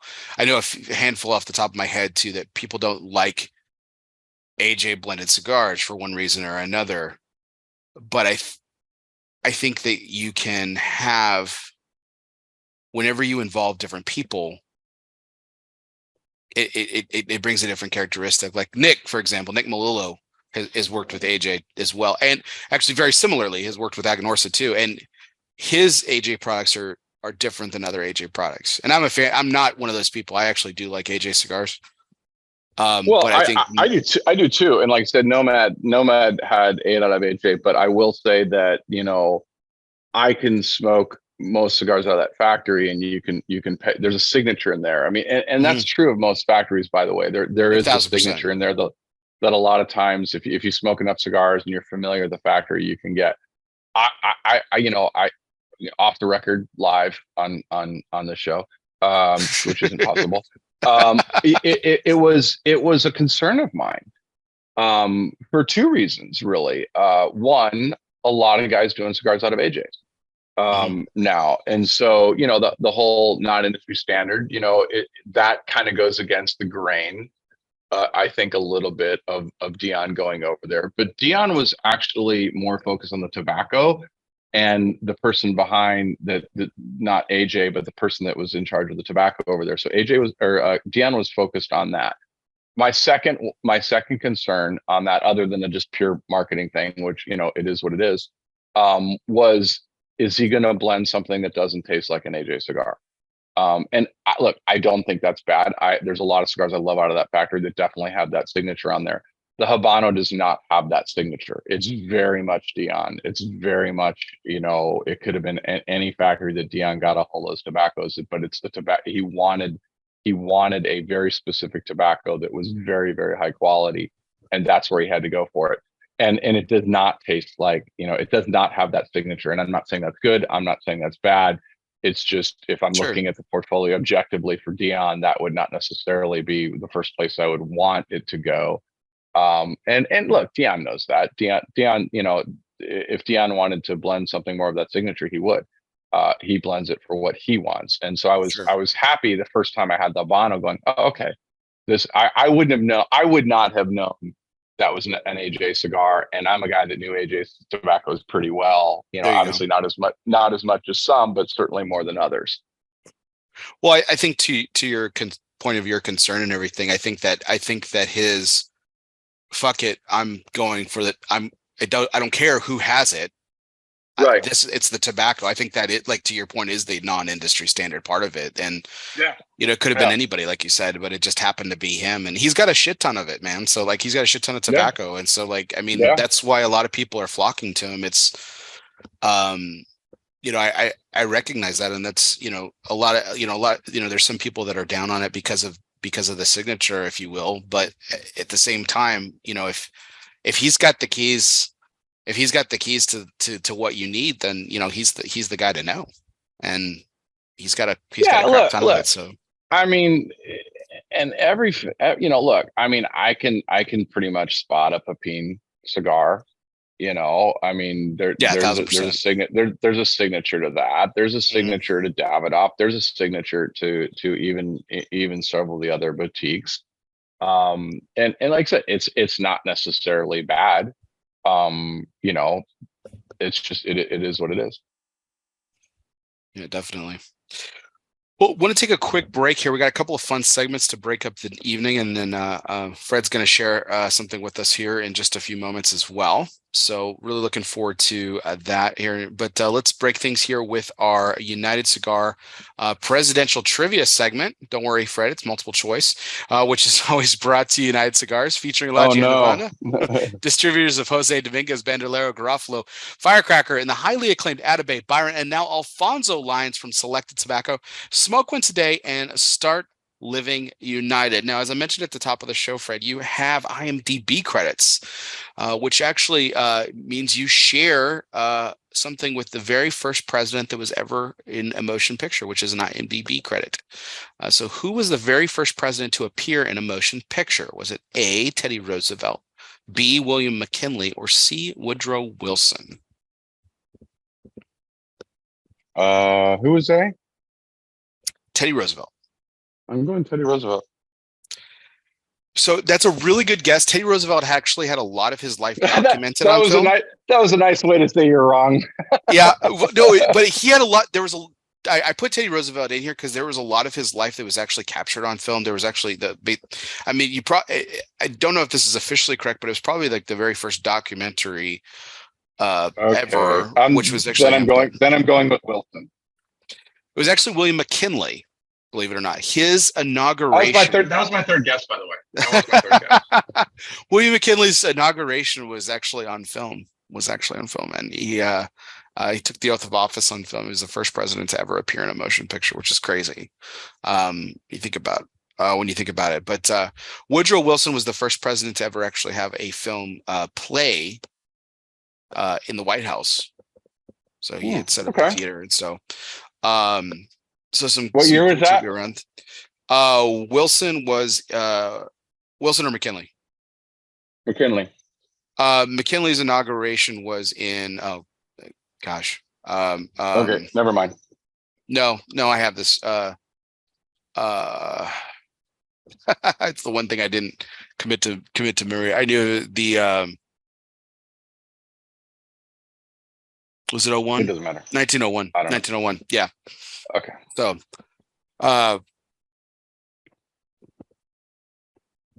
but it's really cool that when you think about, like, I mean, we're here in 2023, and that, film has come such a long way and everything, but it's kind of hard not to imagine presidents on radio or film. And there was a time where it just didn't exist. It was such a foreign concept and everything. That was probably a better time, now that I think about it. I would love to see Lincoln Douglas debates on television, though. That would have been fun. That would have been fun. Mostly because they were just interesting characters and interesting looking people. Teddy was a very interesting looking person too. Like, people just looked a lot. They were a lot more entertaining by looks, and everyone has this kind of, like, they need to bring back beards. Politician needs to bring back beards. I know I'm biased, obviously, but, like, hats need to come back in style. Facial hair needs to be okay. Like, I'm okay with someone sporting like a Chester Arthur. I think someone could rock that pretty good. Yeah, I'd vote for that person. I mean, I know you've cut it in recent years, but you rocked the long hair for years. I mean, why do we have to have a short-haired president? Like, why does it have to be all clean cut and everything? That's right. Yeah. I mean, let's reflect the status of our times. More people are rocking 5 o'clock shadows, and there's that's all I have. That's all I have is the permanent 5 o'clock shadow. Have you ever grown Don Johnson? I have a Don Johnson razor that keeps it this length like every other day. So yeah. No, I did a beard. The beard didn't look good. I did a goatee for a long time. Well, couple years probably. I just prefer this. This is like so low maintenance. It's easy. Yeah, my mother always asks me when I'm going to shave, and I'm like, Mom, you realize that I've had a beard longer than you've known me without facial hair, right? You understand that? She's Wow. like, Has it been that's that long? not. Yeah, it's been that long. She's like, it's not. Wow. It's she's like, that's not true. And I was like, think about it. Let's do some math here. Right. You know, Wow. Okay. All right. I'm gonna be 40 this year. So Are you I've. really? hmm Wow. Okay. Yeah, All right. yeah. I'm gonna be 40 this year. I'm gonna the I've had facial hair. I've had facial hair basically of some kind since I was 13. I had a chin goatee when I was 13. I rocked that for a little. I could not grow hair until I was probably 24. No, I started shaving when I was way too young, but I mean, I had to. My dad tried to put it off as long as possible, but when the peach fuzz just started looking like basically what you have now, a 5 o'clock shadow, Right. when I was, very, very young, he's like, okay, we got to do something. We got to do something here. I think I had like the Ralph Macchio disease and couldn't like grow any facial hair all through high school and most of college. So I think, well, I mean, what I ran into in college too was like the people that, or even in my younger 20s and stuff, were the people who tried to grow facial hair and shouldn't. Like, I also think that Yeah. that's an important limitation to understand for some people, and they just don't get it. So, I Yeah. mean, yeah, if you can't grow it, that's fine. Like, don't try because it just looks bad. So, Yeah. And I've never tried to grow anything really long, but I know I couldn't have that beard. Like it's not that big. I couldn't do that. well, Plus, like when, also most of my gray is in here. Like this is Mhm. most of my gray. Like my hair is not really that gray, but this is where most of my gray is. So yeah, I wouldn't do Yeah, it. yeah, my top of my hair, I have a few gray strands, but yeah, all my gray is in my beard. All of it's in my beard. It's crazy. So. Okay. Like I but like when you have it in facial hair and then you go without it, like I mean, even for the I guess couple of days that he had without a mustache when Carlito Fuente shaved for Hmm. for his daughter's Hmm. charity and stuff, like that was just weird. Like Yeah, that was there weird. there are just Yeah. some things that just shouldn't happen. Well, especially if that's all you've seen. Right. I mean, imagine somebody like, what, like Tom Selleck like shaved or something like that. Or oh no, the guy Sam Elliott, thank you. I was just thinking that's what I was thinking. Sam Elliott has looked Sam Elliott age for 50 years. Yeah. I mean, I don't even know how old he is. He's just got this perpetual I don't know. I'm watching him right now in 1883. Mhm. And other than physically he's obviously older and his movements a little bit older. His voice is the same, his face is obviously Right. looks a little bit older, but for the most part all you see is the mustache anyway, and the facial hair, so he still looks same as he's always looked to me. I was a big fan of the Netflix show The Ranch, with him and Ashton Kutcher, and Hmm. and I loved his character in that series, and but to me it was he still hadn't changed from Tombstone, which was 25 years ago. He's always been the same guy. Yeah, he's always been the same guy. It's Yeah. just it's crazy. Like there are some people that like don't age, like Tom Cruise, who's 60. Yeah, that's weird. You know, Jennifer Aniston. yeah. Brad Pitt is up there too. Brad Oh Pitt's yeah. almost 62. He's, Yeah. I think Brad Pitt's older than you. Which is, you don't Could look be. your age too, which we hinted at the top of the show. Actually, that's a good time to talk about this story briefly. So, like, we were sitting in the cigar shop once, and you're talking about how the year you turned 50, and you're like, yeah, me and my dad did something that was really cool because I turned 50 and he turned 70, and I'm just sitting there. I'm like, wait, time out. What? You have your father's 70 years old? He's like, yeah, your father, my my dad. And I'm younger than you, like I just said. Like I'm turning 40 this year. My dad is older than your dad. My dad was 20 years old when I was born. So Which isn't like it's not. I mean, yes, it's younger. It's young, it's young, but it's not unheard of. Yeah. Yeah, it's not like he had me when he was 14 or whatever. So like, Yeah. it wasn't that crazy. And I was just like, oh my god, a 50-year-old man has a father that's younger than my father. It was just. Yeah. Well, now I'm as of last Monday, I'm 57. So which starts to get real close to 60. But it is what it is, So You are I'm okay with it. younger than Brad Pitt because I think Brad Pitt's 58. Oh, good. I got that going for me. That's crazy. But you don't look 57. You didn't look 50 then. You don't look 57 now. And I'm not just saying that because we're talking. Like you've. No, it's good. You didn't say, hey, you don't look 57. 10 years ago, you looked 57. But I mean, at least you didn't have like one of those comments. So we're good. Have you always just had have you always had a younger face? Like you said, I know you couldn't grow facial hair. Yeah. Like I want to call all the girls that turned me down in high school and college and go, look at me now, because I've seen their photos with their husbands, So I'm okay with. It didn't help me younger. It's probably, it doesn't help me now, but it's like, right. Look, I'd like to say it's clean living, but it's just genetics. It's just dumb luck, Yep. But my wife's older than me, but by 6 months. She turned 40 a couple weeks ago. We celebrated by we went down to SeaWorld. She got to swim with beluga whales. That's what she wanted to do. Oh my gosh. So I didn't know you could do that. You can swim with beluga whales? Yeah, SeaWorld. Oh. Yeah, there's an experience you can do that. So wow, take that, dolphins.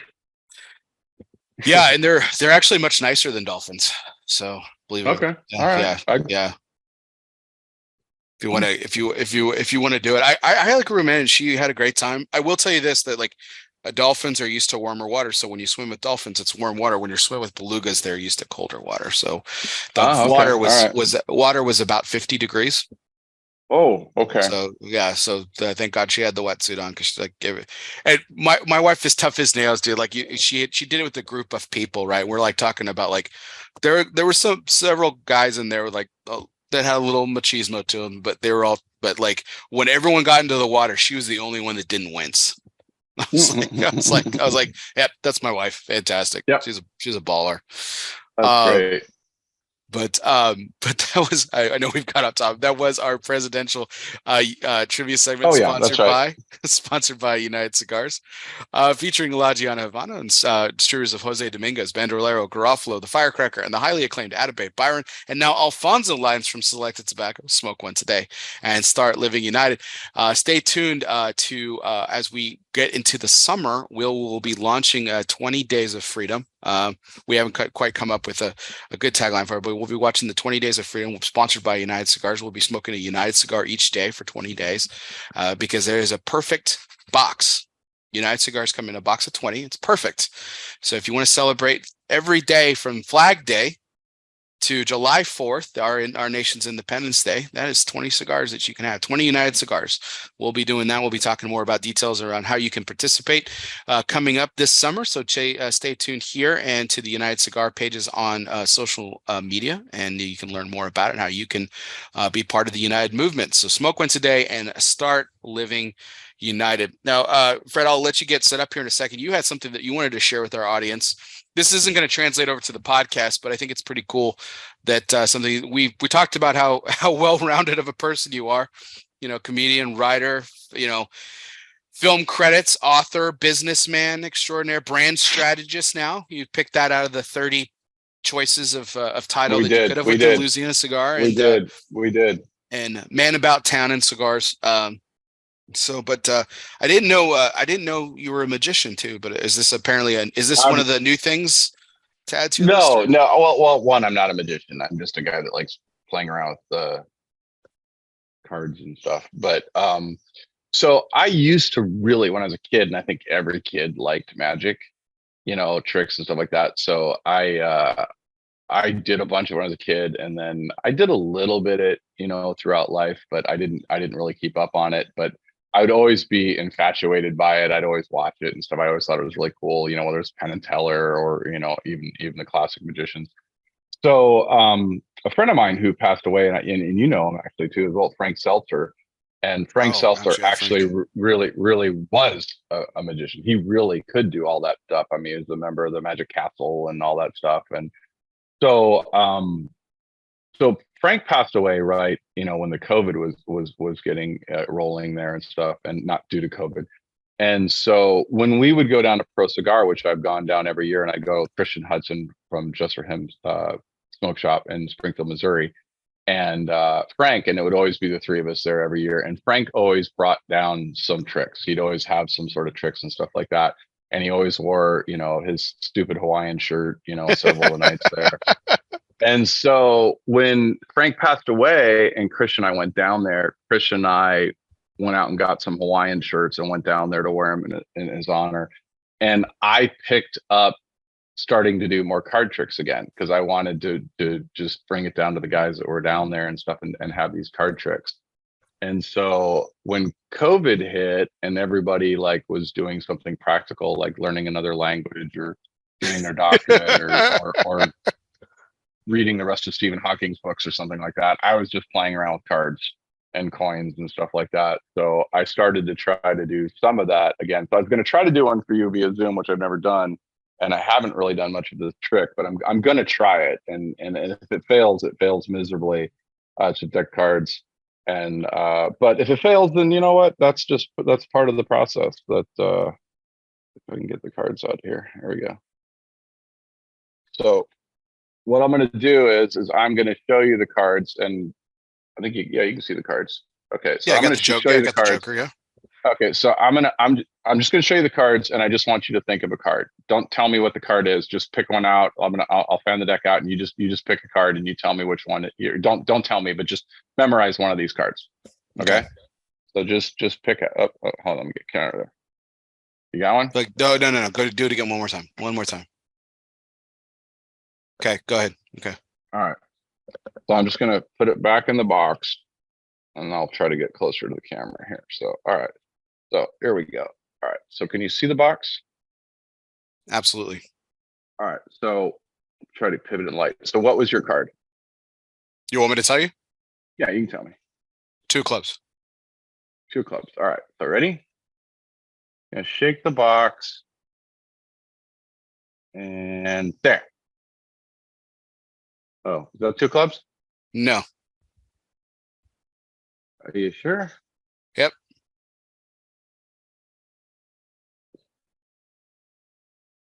Do you want me to tell you what it is? Oh. Shake the box again. Nope. Shake the box again. Come on. Come on. This is hard to do like at this angle. There it is. It's kind of right there. Oh, dang. There it is. Yeah. It didn't work. Yeah. It's hard to do at that angle. All right. It half worked. We're gonna get half credit for it. The Queen of the Queen of Hearts was in there. That was the one that first no, one actually, that you showed. And actually that's so normally what I do on that trick, and when it's one person, what it is that I actually have the wrong card come up, and then I go like that, and then the right card's right there. Oh, or nice. What if it's 2 people? But yeah, it didn't work because the Queen of Hearts was my second choice. I saw the 2 clubs, and I was like, this perfect. Angle. I can do it like here. I haven't tried it like there, so it didn't work. Nice. So in the podcast, though, if you're watching the podcast, it worked. If you're listening to the podcast, it worked flawlessly. Yeah, yeah. We're just fooling everyone who's listening later. Mm-hmm. Exactly. My dad had this one card trick. My dad wasn't a magician or anything like that, but we played a lot of cards growing up, and he taught me a lot about cards and gambling and stuff like that. And he had this one card trick that took me forever to figure out, and I would watch him do it over and over and over again. But he'd perfected it. So, and I'm surprised he never picked up other ones, because it was such sleight of hand. And what he had done, the bottom of it, the bottom line of it is that he palmed the card, essentially the magic card that he was looking at, and he had it, and then the way he made it appear was just unbelievable. It was like something watching on TV, and he could do. My father's still alive. Unfortunately, he's been very ill the last few years, but the last time I think I had him do it was when I was a senior in college, and I was like, "Hey, you remember this trick?" And he's like, "Oh yeah, son, I haven't done it in years." And I was like, "Do it one more, do it for me." And I was like, he's like, "Do you want me to finally tell you?" And I was like, "You know what? Yeah, I think so." And he showed me what he did, and I couldn't believe it. I was like, wow. It was just unbelievable. I'm like, how did you not ever pick up other card tricks? Because he never did any other card tricks. It was just this one. I don't know. I've got like 100 of them on there, and I don't know why I couldn't get it to work right. I just can't get it. I can't get this angle. There it is. Bingo. Yeah, 2 clubs. It's hard to do at that angle. It's well, obviously I got to practice it. So there you go. Hot take. Fred can't do card tricks. But yeah, I probably got. So I during COVID, I must have watched. There's this guy in Europe that's amazing. So what I've been studying now is card tricks like you can buy gap decks and stuff like that are trick decks, but then you can't have it. Now I'm studying all these tricks you can do that are more sleight of hand with just a regular deck. And this guy in Europe, he does these just amazing ones that I'm just like, okay, I got to learn these. I used to commute a lot prior to COVID, and so like my sister, my wife, my parents would always buy me these interesting books on tape and stuff. And they bought me this really interesting history of poker, a series that was really long, and they talked about like the riverboat days and how, like, not magic necessarily, but how people would cheat, essentially, how card sharks would cheat and what they would do to the cards. And I remember thinking, I'm like, man, the amount of focus it would take to try and be able to do that, and I mean, but that's what magicians do even these days. That's how they're able to tell stuff. It's just like the slight smudging of something or things like that. It's just unbelievable to me. Well, I know it's like that, they can deal off the bottom of the deck, or they can deal, I mean, there's so many different ways that's what magicians do. And what I love about watching them now is that now I'm not proficient in a lot of them. I can do some, but not great. Like, I don't have, the angles and stuff are important. But when I watch somebody that's really good at the craft, like Frank could do a lot of tricks that I knew what he was doing. Or people that I've seen that out there, I know what they're doing. I know what the move is. I know how you have to either palm it or how you lift it or how you do whatever. And I still can't see them. I can't catch them. And those are the people that are you're just like, it's absolutely amazing. This one story, I played a lot of poker in college, and so I had a lot of friends that did it. And like, my dad was really excited because we would come home and I would bring some friends over from college, and we would play at my kitchen table, for hours, and my dad would join, and it was really cool to kind of share those moments with him and stuff. But I remember it was looking back, it's a great story. At the moment, it was the most mortifying thing ever. And it was, but one of my friends had brought basically a friend of a friend to my home, and we were playing for money, mind you. Like, I mean, not, huge sums or anything. We were a bunch of broke college kids, and my dad, who just, but I remember this guy was dealing from the bottom of the deck, and he was pretty good at it. And wow, my dad and I caught him at the same time, and we're like, put the deck down. I was like, put the deck down. And my dad looks at me, and he's like, you saw it too? I was like, yeah. I was like, put the deck down. And he was like, what's going on? And my dad's like, this is my home. You need to leave. Wow. Yeah. And everyone, like, no one knew what was going on except for me and my dad and the guilty party, obviously. And it's my friend who had brought him was like, what's going on? And I was like, well, and my dad was like, we'll talk about this later. You need to leave right now to the guilty party. And when he left, and my friends were like, aghast, like, what just happened? And I was like, and my dad's like, son, he's like, I'm gonna walk away, because like my dad instilled a lot of things in me, and one of the things you never do is cheat. Like, it doesn't matter. Doesn't matter if it does not matter what the stakes are. Cheating is just one of the lowest of the low. He's like, I'm gonna go cool off. You can tell your friends what just happened. And I remember telling him, and they're like, are you serious? And I was like, we both caught it. I mean, we both caught it. Like, it just, yeah, it was just, it was insane. It was mortifying. And I remember I took a break too, and I went to check on my dad. I was like, are you okay? He's like, yeah, I'm good now. He's out of the house. I was like, yeah. And I remember he's like, is he a friend of yours? And I said, no. And he's like, and he just looks at me. He's like, I love the other boys at the table. He's like, let's just make a new rule now. He's like, I want to continue playing cards with you guys. He's like, no one who's not a friend of yours is not welcome in this house. Let's just make this easy. And I said, yeah. When it comes to playing, he's like, anyone's welcome in our home.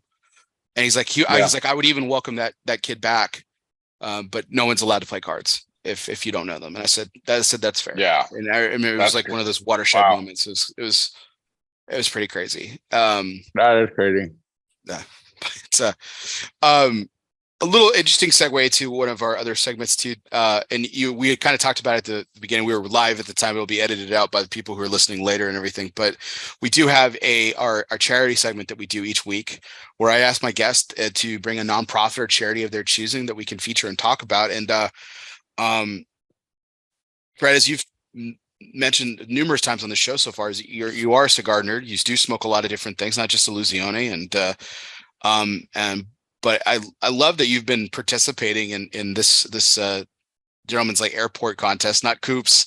This is the second iteration of it, but also our good friend Matt Tobacco over at Smoking Tobacco is this is his third or fourth year doing an incredible third year of incredible fundraiser for a great organization that I know you and I care a great deal about, and he obviously does too. It's the Cigar Family Charitable Foundation, run by the Fuentes and Newmans, and he's I think he just announced yesterday they got another $10,000 donation, so he's like, they 26K. did, yeah, it's nuts. I just did it, refreshed it. It was it's up to 27,560. And he was hoping for 30,000, which I think he'll get. There's like 9 days left.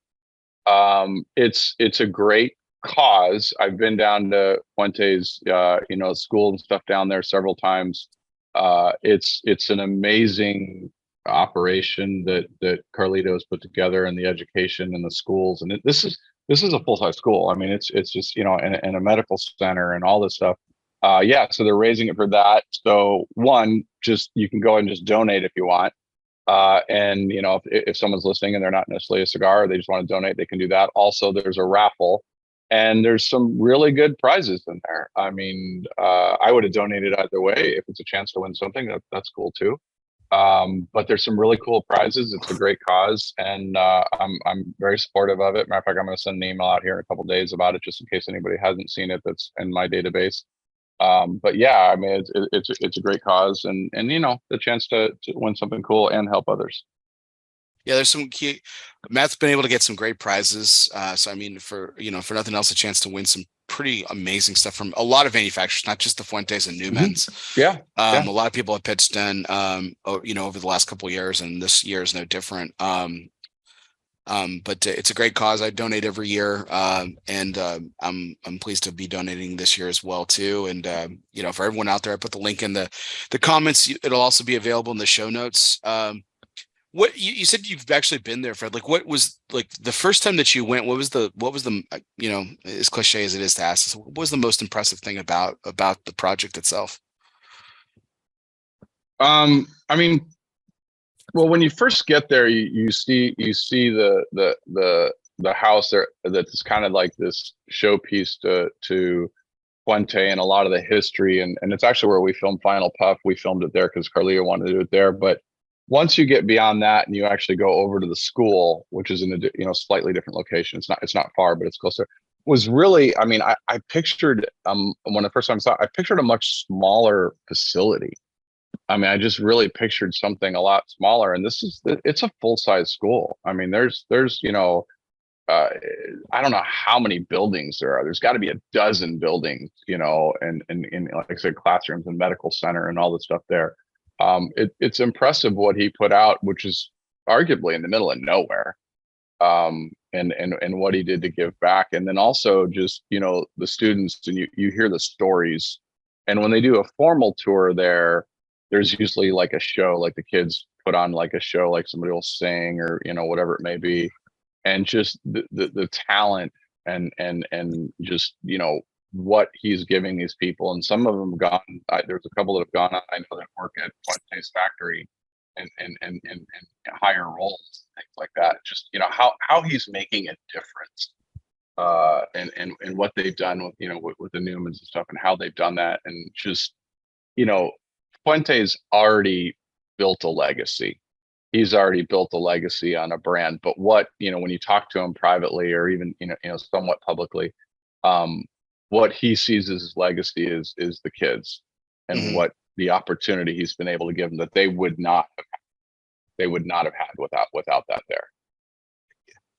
I think it's one of the things that I think people realize, but just, until we start talking about like this charity or other charities or because there's a lot of great people in this industry that give back in a lot of different ways. I think this is definitely the largest in any capacity. But it's like one of the most unspoken things to talk about is that the countries that manufacture cigars, I mean, they're not, these are not developed countries. And, in a lot, a lot of places where factories and farms exist are, I mean, there's rural America, and rural America is New York City compared to, the rural parts of the Dominican and Nicaragua. And I mean, the Dominican is probably the most developed of the three major ones. And even then it's still, I mean, before this charity existed and everything, Carlito talked about it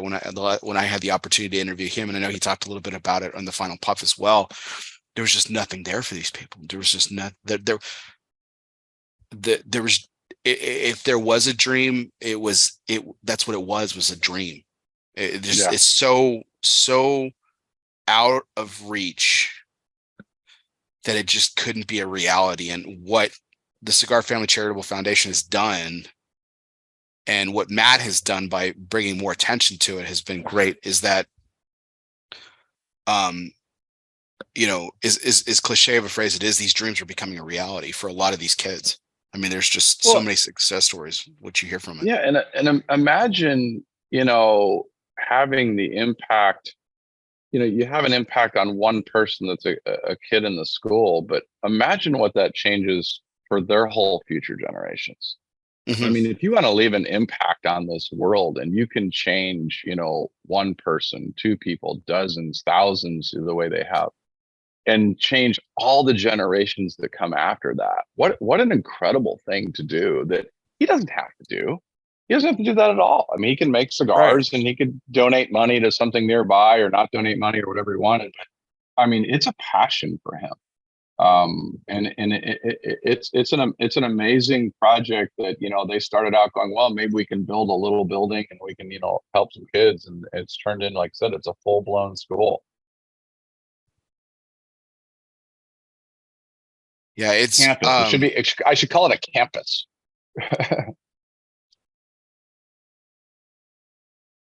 That's what I've heard it compared to. It's more like a campus is probably a better description.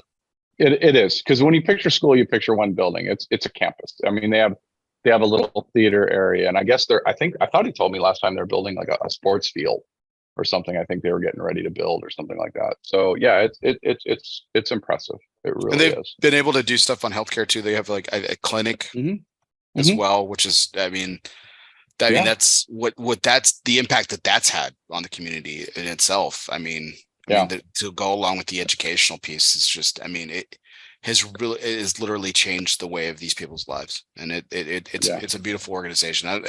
Like you said, that's the legacy. That might be the legacy that we don't, when we look back at Fuente's life, years from now, that may come up as second or third or fourth when we talk about what he's done. But for everyone else in that area, and that it'll always be that. And I think that's appropriate. So thank you, Fred. Thank you for bringing it up.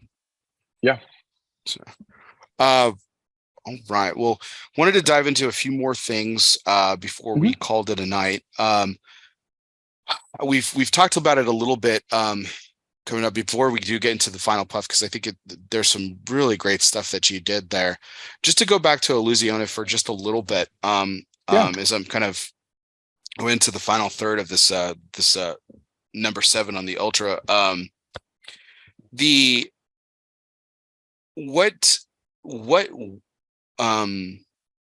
Is there anything in the portfolio that is not changing from what we've known it as, or is it a complete?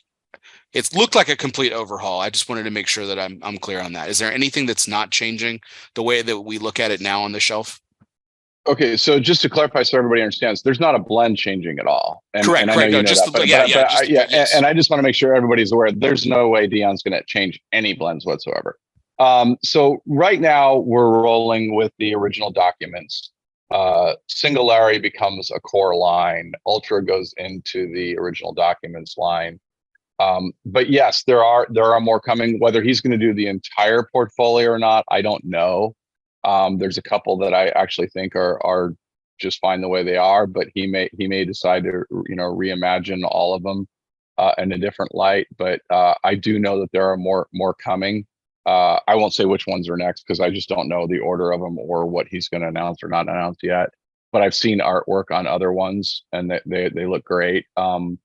They're they all have, if you divide up the portfolio, they're all like slightly different. There's the luxury line of it. There's also the original documents, and there's also like Rothschild and things like that.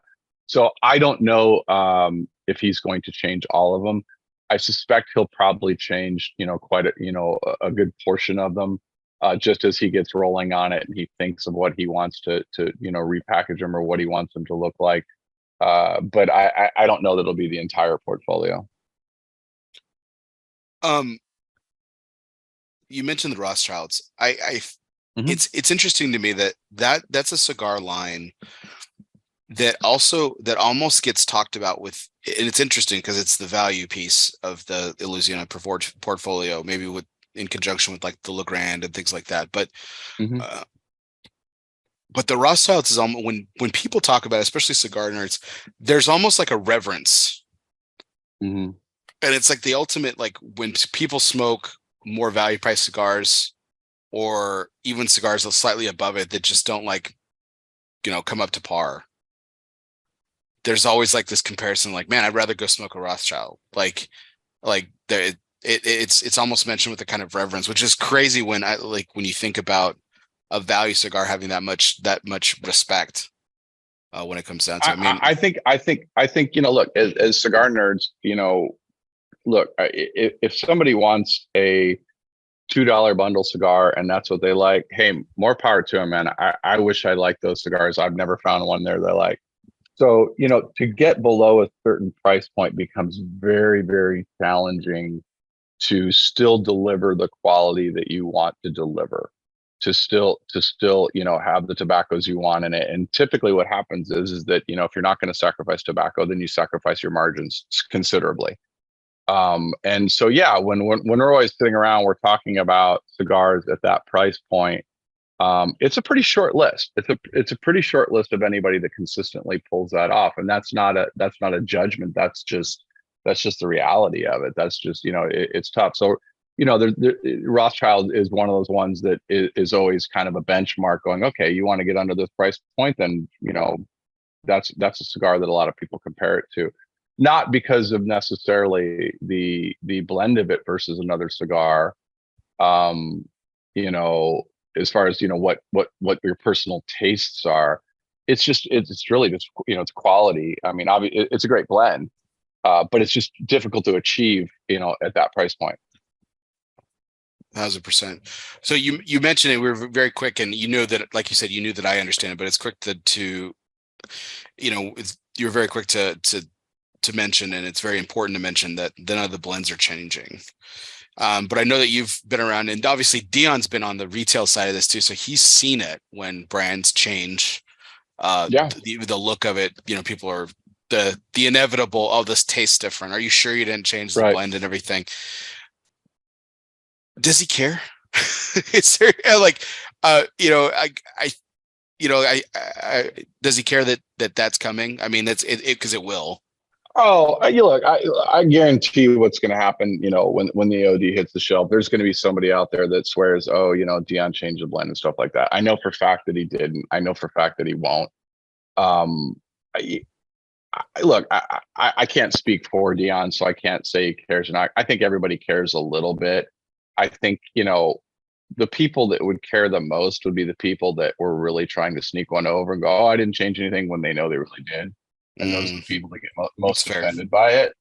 I think when you didn't change anything and you're comfortable in your portfolio and comfortable in the process and knowing what you're doing and knowing the tobaccos you're putting into it, then I think it becomes a lot easier to discount that and go, well, you're wrong.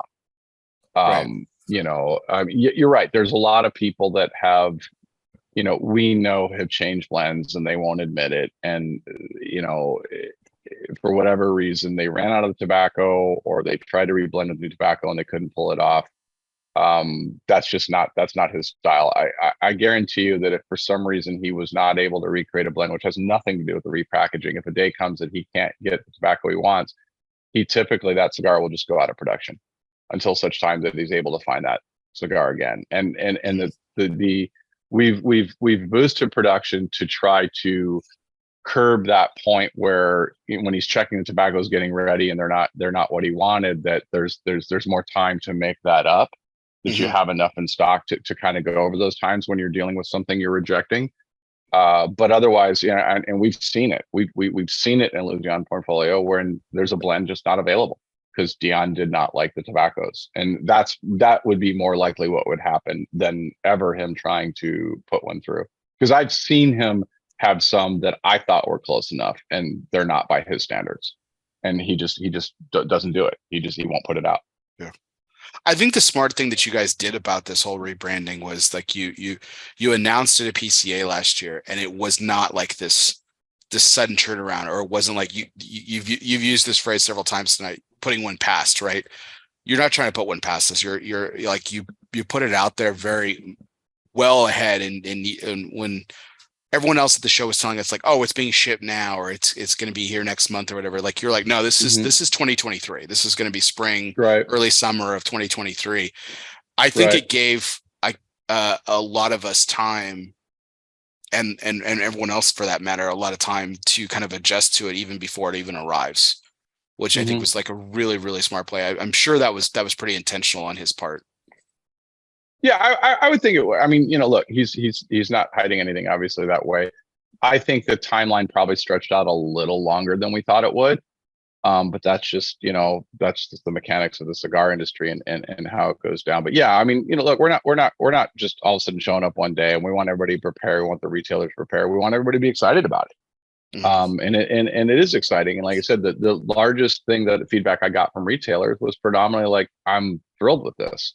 Yeah. I'd like to find a way to sell more cigars, and to have something, pop on the shelf a little bit more is something that's gonna help that. And a lot of the lines, that came long after Illusione have already gone through that process. Definitely.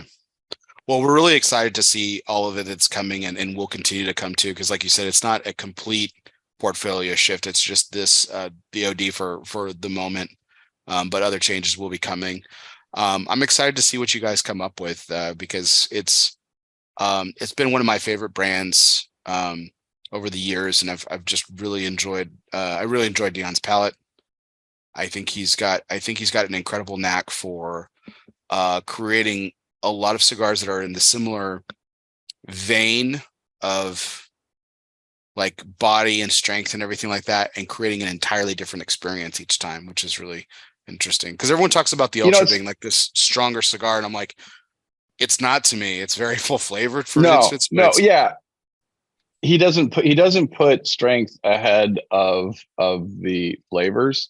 And I think the biggest thing that I wanted to know when I came on board, and I remember having a talk with Dion about it, is that I don't know anybody that when you look at the tobaccos, and you look at the tobaccos he puts into it, and you're just like, okay, so you've got Criollo 98, Corojo 99 in so many of his cigars, and yet they smoke so differently. You take Epernay versus Ultra versus anything else that you want to name through there, and you're like, how are these so different when you keep dealing with the same cigars? And I think that somebody that's a cigar smoker keeps thinking there's this super finite universe, like, okay, well, you got 4 predominant tobaccos in Nicaragua, obviously, but then when you go down the rabbit hole, you've got different farms, you've got different, how it's fermented. And so, that's the true test to me, is when you have somebody dealing with a lot of the same ingredients and coming up with completely different expressions. That's what always amazed me about Illusione's portfolio from the beginning, aside from the fact that they were great cigars. It's like, how do you keep getting something different? And that's because he's so specific, so farm specific on what he's trying to go for a specific blend. Definitely. So I wanted to shift in talking about your final independent project before you joined forces with Dion officially last year. We've mentioned it several times so far tonight. It's the Final Puff.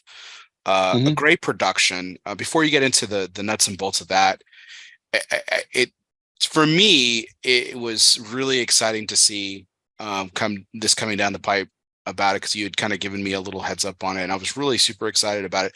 And it harkened me back to the days of when, like I said, when you and I used to talk in cigar shops, and how this show is kind of modeled off of those conversations, which were actually modeled off of conversations that you used to have with Avo Uvasian, you know, outside Corona for years. I feel like, what was that kind of the inspiration, or was it? I think it all was. I think it all was collectively. I think you know, the conversations with Avo were, you know, there's the persona that everybody sees, and there's the persona of how they are behind the scenes. And look, 80% of it's the same person, but you know, we all have this mode that we go into where you're selling, or you're on camera and you're having to talk about the latest cigars and stuff like that.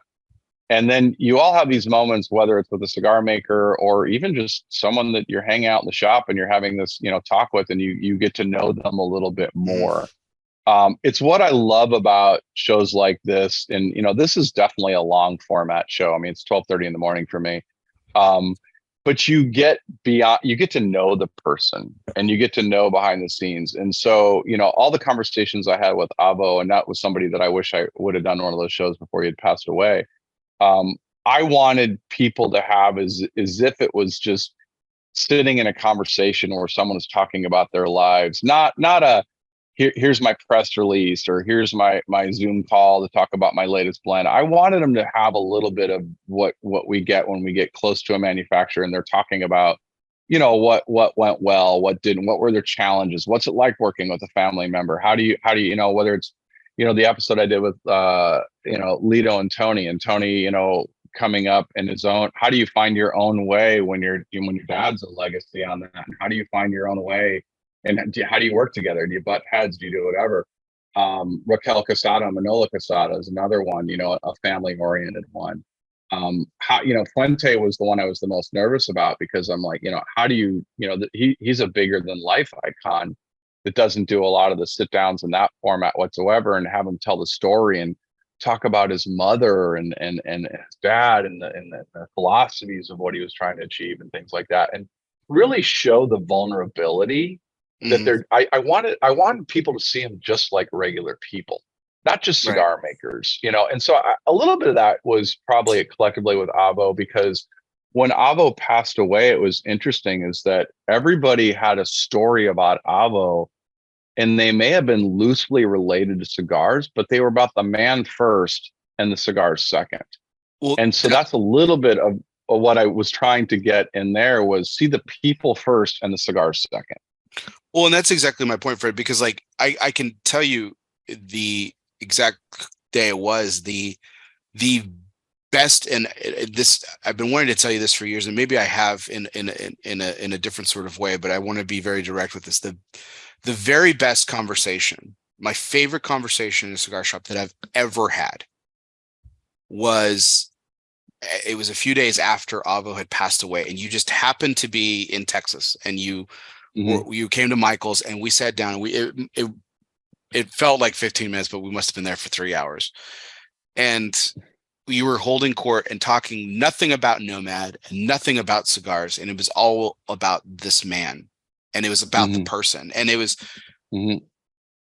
my absolute favorite conversation that I've ever been a part of in a cigar shop. It was just an incredible experience to be there, and to just to listen to you talk about someone that had influenced the industry in a number of ways and been an ambassador, to use a word that we've used quite a bit tonight,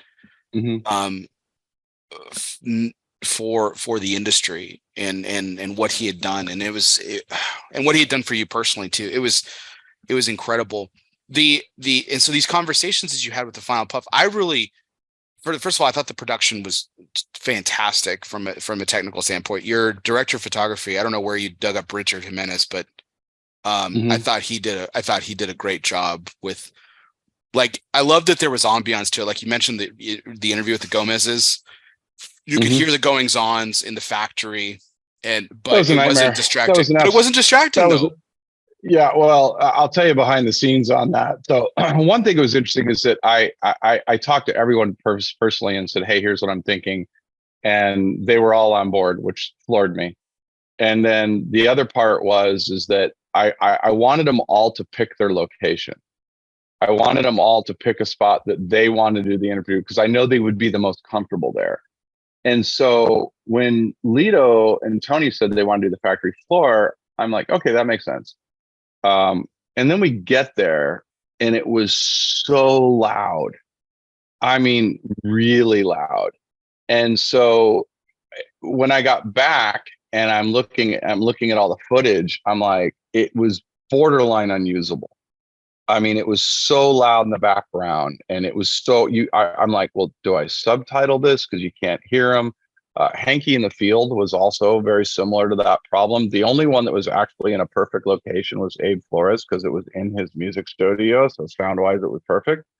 Manola and Raquel Casada was in their kind of conference room couch area and stuff. That one wasn't bad. So I was really in trouble when I got back, and I'm looking at all the footage, and I get all the raw footage because the sound was not good. Like I really kind of, the photography was great. We had 3 cameras, and that was great, but the sound quality was not. And I was really disappointed in that. And so I was gonna do all editing by myself, which it would have been a nightmare. But I had the program and everything to do it, and I could not fix the sound on probably at least half of the episodes, not even close. So I went to the guy that edited it, and I said, and he was saying the same thing. He's like, we can't do it. So he literally had a guy that was in Hollywood that did stuff and whatever, and he's the guy that made the magic happen in the sound, that made it where it was all usable all of a sudden. Puente was actually fine too. That was a pretty controlled environment. But the Lido one was an absolute nightmare. It was so loud. It like I said, it was almost unusable. But this guy just worked his magic. I don't know how he did it to this day. I know it wasn't cheap, but it was worth it to pay it, and he did a great job. I don't necessarily want to go through all of them, but there were a couple of key moments in a couple of the interviews that I wanted to talk about. So mentioning the Gomez's, I've told this story numerous times. Lito is the reason I'm here. And his rep at the time put on an event for a cigar shop that I happened to walk to. It was the very first cigar shop I had ever walked into when I was 18 years old, and I fell in love with this cigar. And fast forward 20 years, and here I am. When he talks about how, because you had mentioned to him like, hey, Tony's a legacy, he's the son, but Lito wasn't, and you asked Lito to talk about it. He said, well, he's a walking miracle. And that might seem a little bit, out of context, that might seem a little hyperbolic and a little bit over the top, but to hear him say it actually was very, very humbling to him to use those words. Like he felt like he shouldn't be there, and what he's accomplished and everything. I thought that was really interesting. What when you like you said, like for example with Carlito and everything, like he's an icon that stretches beyond the industry even, like and these are incredibly humble individuals. And you've had the opportunity to build relationships in the past. So, was that still, even as you were capturing it on camera, was that still kind of like awe-inspiring in itself? Yeah, I asked a lot of questions that I already knew the answers to, just from knowing them, and I knew they'd be interesting things for them to talk about. Most of the time, it wasn't about me. There's no mention of me ever making a cigar. There's no mention of me ever being in the industry. There's me just trying to do my best job at interviewing somebody. And there are people in the industry that would do a way better job than me. It's just I had access and I had them where I knew they'd be comfortable. But there were moments, and a lot of them, when I'd ask a question, and I knew the short answer, but I didn't know the long answer. And so there are several moments in a lot of them where you got something very real. Some of the answers are obviously questions, answers you'd hear on everything or in an interview or read, and then there are a lot of very real moments with those people that with Lito you're talking about. There's the moment where Lito's really talking about the legacy, and you can see that he recognizes his mortality and stuff like that. And he starts talking about something, and then Tony's like, "Well, you never told me that." I mean, so just these things that had come out with Carlito, it was a lot about his mom and stuff. And I remember the moment with Carlito that he was talking about the factory. And if you ever have the opportunity to see, anybody listening has the opportunity to see the factory in DR, it's amazing. There's I don't know anybody that's done a build out aesthetically inside a factory to what he's done. I mean, like even on the show, we're talking about the crown moldings are old cigar molds, and I mean, it's just his original, his grandfather's molds, right? Yeah. It was just crazy. And so I remember the moment when we're both comfortable enough with each other, and Carlito was the one, by the way, that I had the least experience with. I'd met him before. He knew who I was, which is why he okayed the interview, which surprised me because it was kind of a last minute thing. And there's a moment when Carlito is talking about the factory, and he's his heart's on his sleeve, and he's talking about the culture and family and how much it means for him, and how he spends so many little things in the factory that maintain that he doesn't want to let go of anything in the past. And I remember him talking about it, and I remember asking him straight up. I said, "Well, Carlito, let me ask you a question." I said, "You've built all this, but you don't really, it's not open to the public. You don't give tours." I said, "So did you build this for everybody else, or did you build it for yourself?" And he's like, "Man, I guess I built it for myself." But there are very real moments in a lot of these. And, Nurka Reyes is an absolute powerhouse behind Saga. And she was top of my list to have a woman to give somebody that attention that sometimes, I hate to say it, it's a male dominated, industry. And she is sharp, and she knows her stuff. And so her and I've had a lot of conversations, and there were certain conversations. So, when we talked, beforehand and stuff, we had conversations, and she does not like the cliche of being a woman in a man's world. And it's very cliche, and she gets it all the time. And so the way I positioned it in there, which she didn't miss a beat, and it was some really interesting answers, was I said, well, what advantages do you have in this industry as a woman that a man doesn't have? And she ran with it. And so, they all have very, very, Manolo Casado's past, and Abe Flores. I mean, that wasn't necessarily a big name among all the other ones, although he is a Pro Cigar member. But that was really showing the vulnerability of somebody that built a huge company very fast, and how it got away from him, and what he had to do to reposition and rebuild, and and dust it off after it came crashing for the most part. And so that's why I wanted him in that episode too. And every one of them had the ability to cut something out. They were all going to be given the rough draft. And interestingly enough, almost every single one of those episodes are exactly as the conversation happened. I didn't reposition anything. The only one that has any repositioning whatsoever is the Saga interview on the restaurant, which we put a little bit of the food stuff more towards the front than that, because it came out a little bit later. Every single one of those is exactly as it happened. There's not moving things around or anything like that. So it's the unveiling of all that as you go through it. And I was going somewhere with that, but I lost track.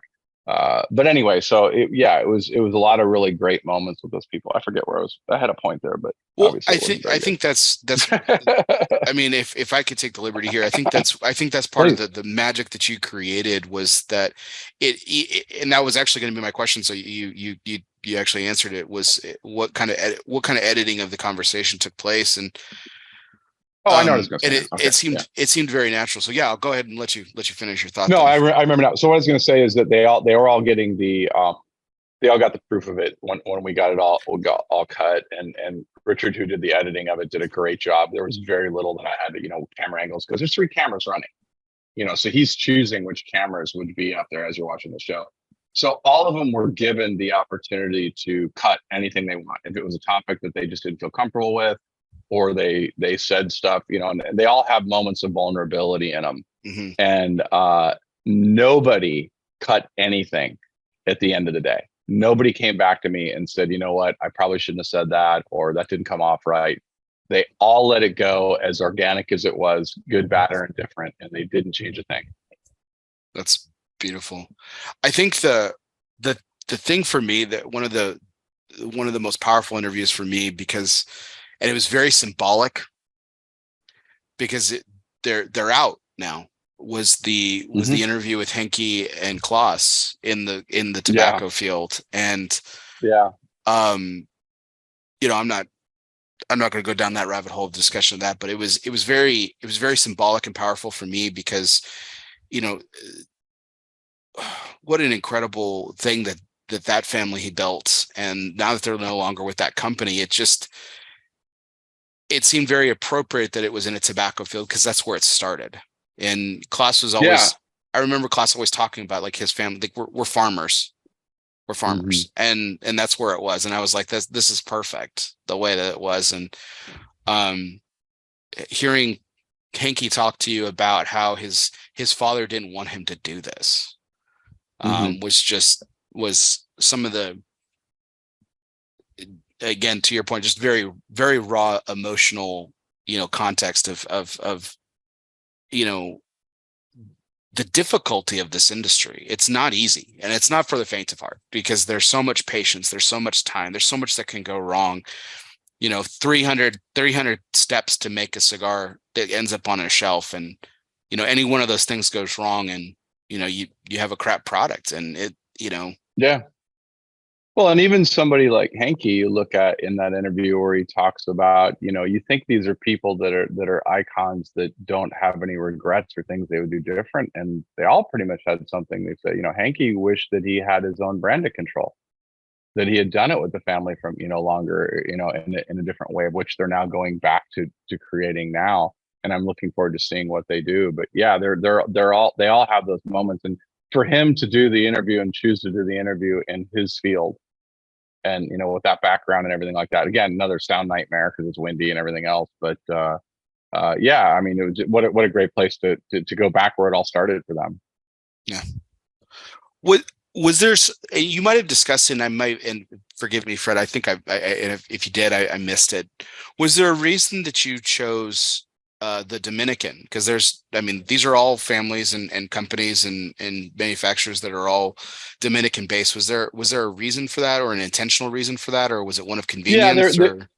Well, there were three reasons. One is that if I ever decided to do more, then I would just go over to Nicaragua and do on a series over there. Two, Dominican it's where I started. The Dominican Republic is where I made my first cigar. It's where I had my first connections with people in the cigar industry. And three, they were the ones that I knew the most. I mean, those were the people that, and there are a couple other ones that, if I go back and do them, I do as well. But I mean, those were all the people that I had the closest relationship with. I said, with the exception of Fuente, who it's not like we sat down and had dinner a bunch of times together, anything like that. But everybody else I knew very closely. And I knew that I could probably, hopefully, and I didnit was unknown at the time, but hopefully I could get them to be very comfortable and say things that they weren't normally saying or given the opportunity to say. And so those were people that I knew that they wouldn't have to put on a facade for me, that they'd feel comfortable. So those are people that I honestly picked to make my job easier. Well, it was incredibly well done, Fred, and I hope you're as proud of it as you should be, because it was impeccably well done. I thoroughly enjoyed it. I was so excited when you told me about it, and when it came out, it's probably one of the things I've been most excited about in this industry in a really long time. Like, and that includes like great cigar releases. Like it was just. I appreciate that. Yeah, and if anybody wants to see them, you go to thefinalpuff.com. They're all up there. You can watch them. You can go on YouTube somewhere too. I think the Final Puff has a channel too, but otherwise you can see them all on that website. They stream off YouTube.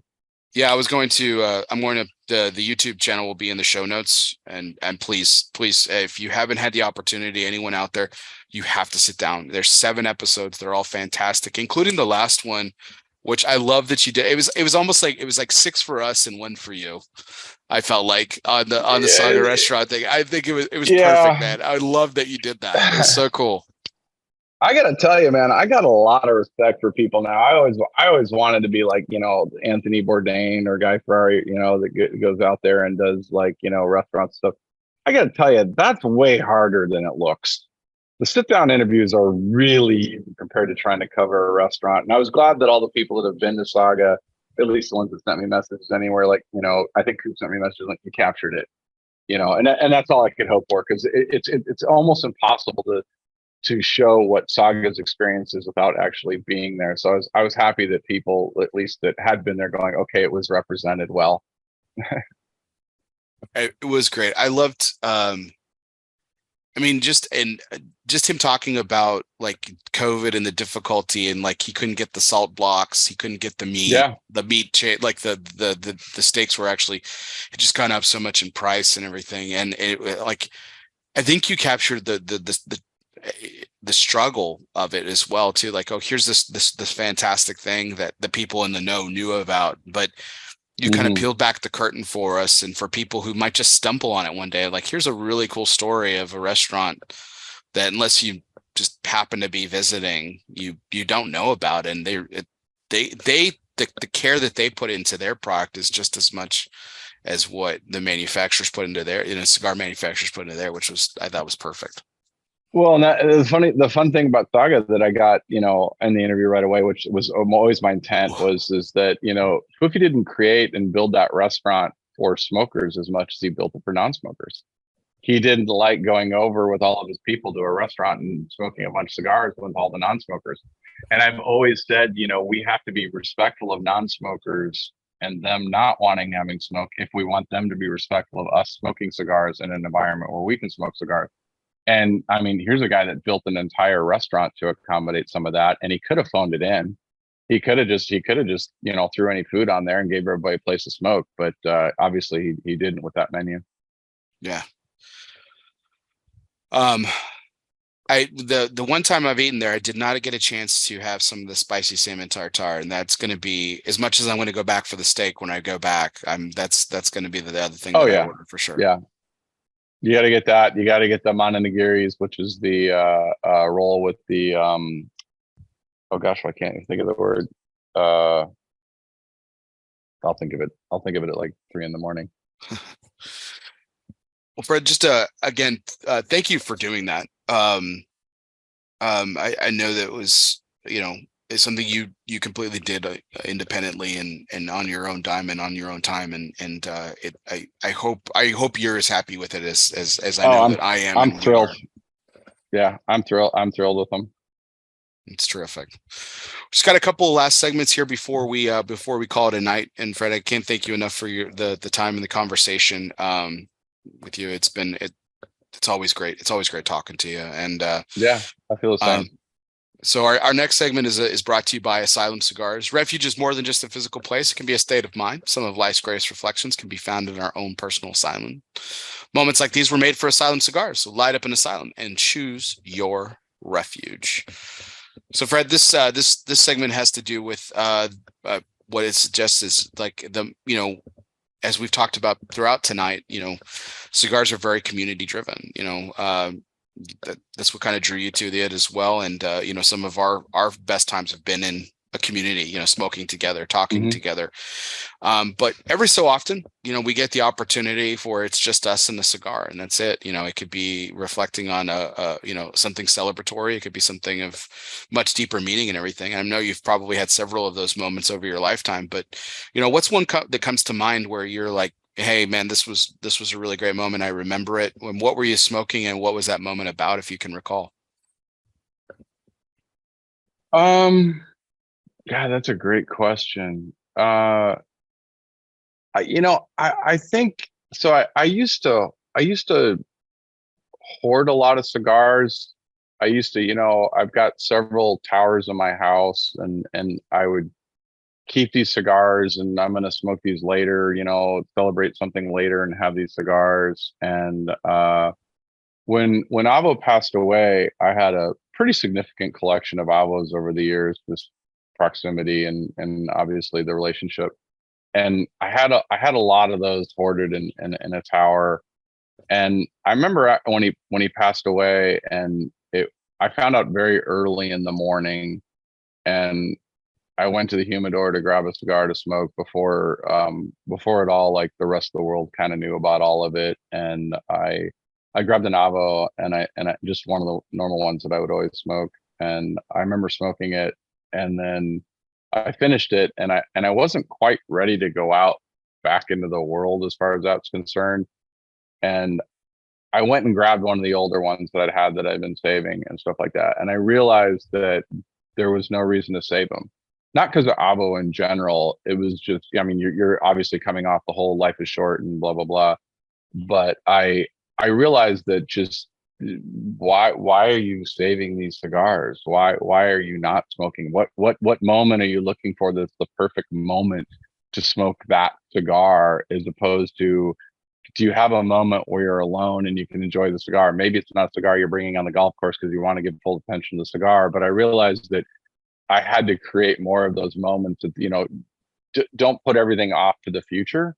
And that included some of my cigars in there that I know are good, that are either rare, unavailable public, or even cigars that were available public that aren't available.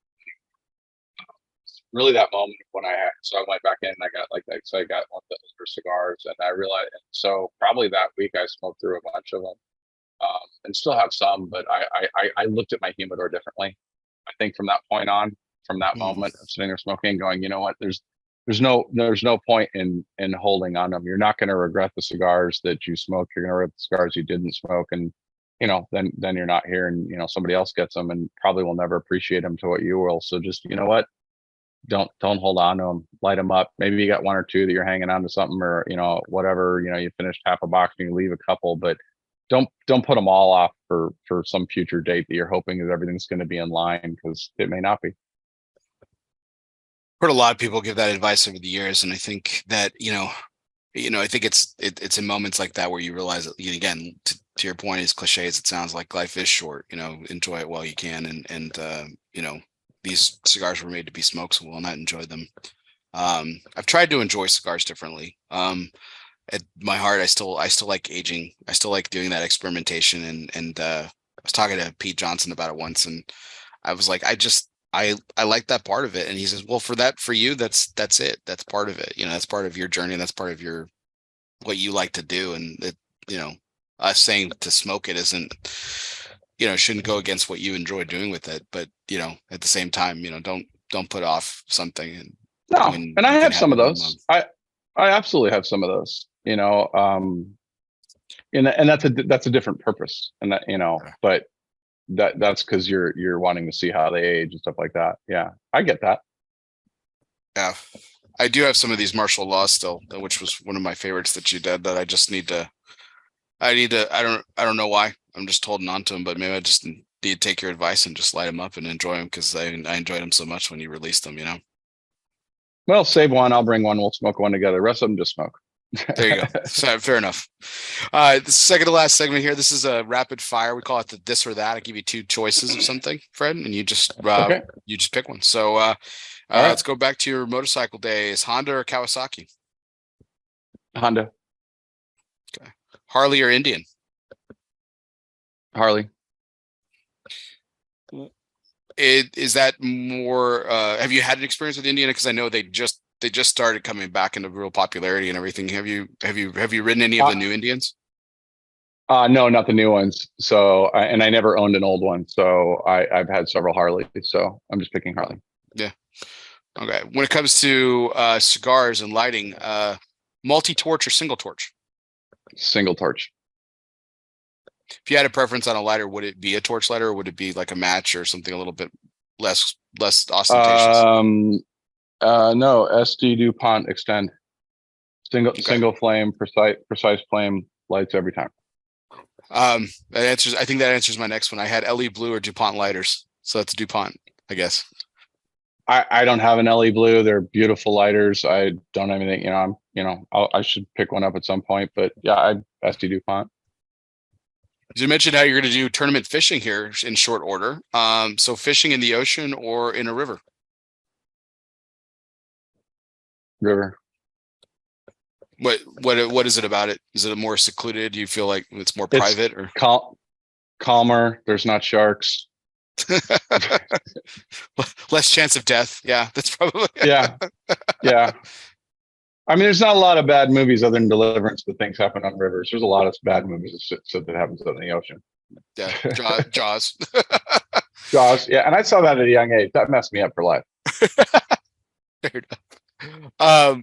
Write another book or act in another film. Act in another film. Do you think that's something that you'll be able to do again? Probably. Dinner with Clark Gable or Cary Grant? Cary Grant. Any particular reason why? Just seems more interesting. Yeah, I think he has. I'm thinking he has better stories. Yeah, I think he was a lot more of a. There was a lot more range to his acting than Clark Gable. I think Clark Gable was brilliant. Don't get me wrong, but I think like you said, I think he'd be a lot more interesting to talk to. I totally agree. Cigars with Marlon Brando or Robert De Niro?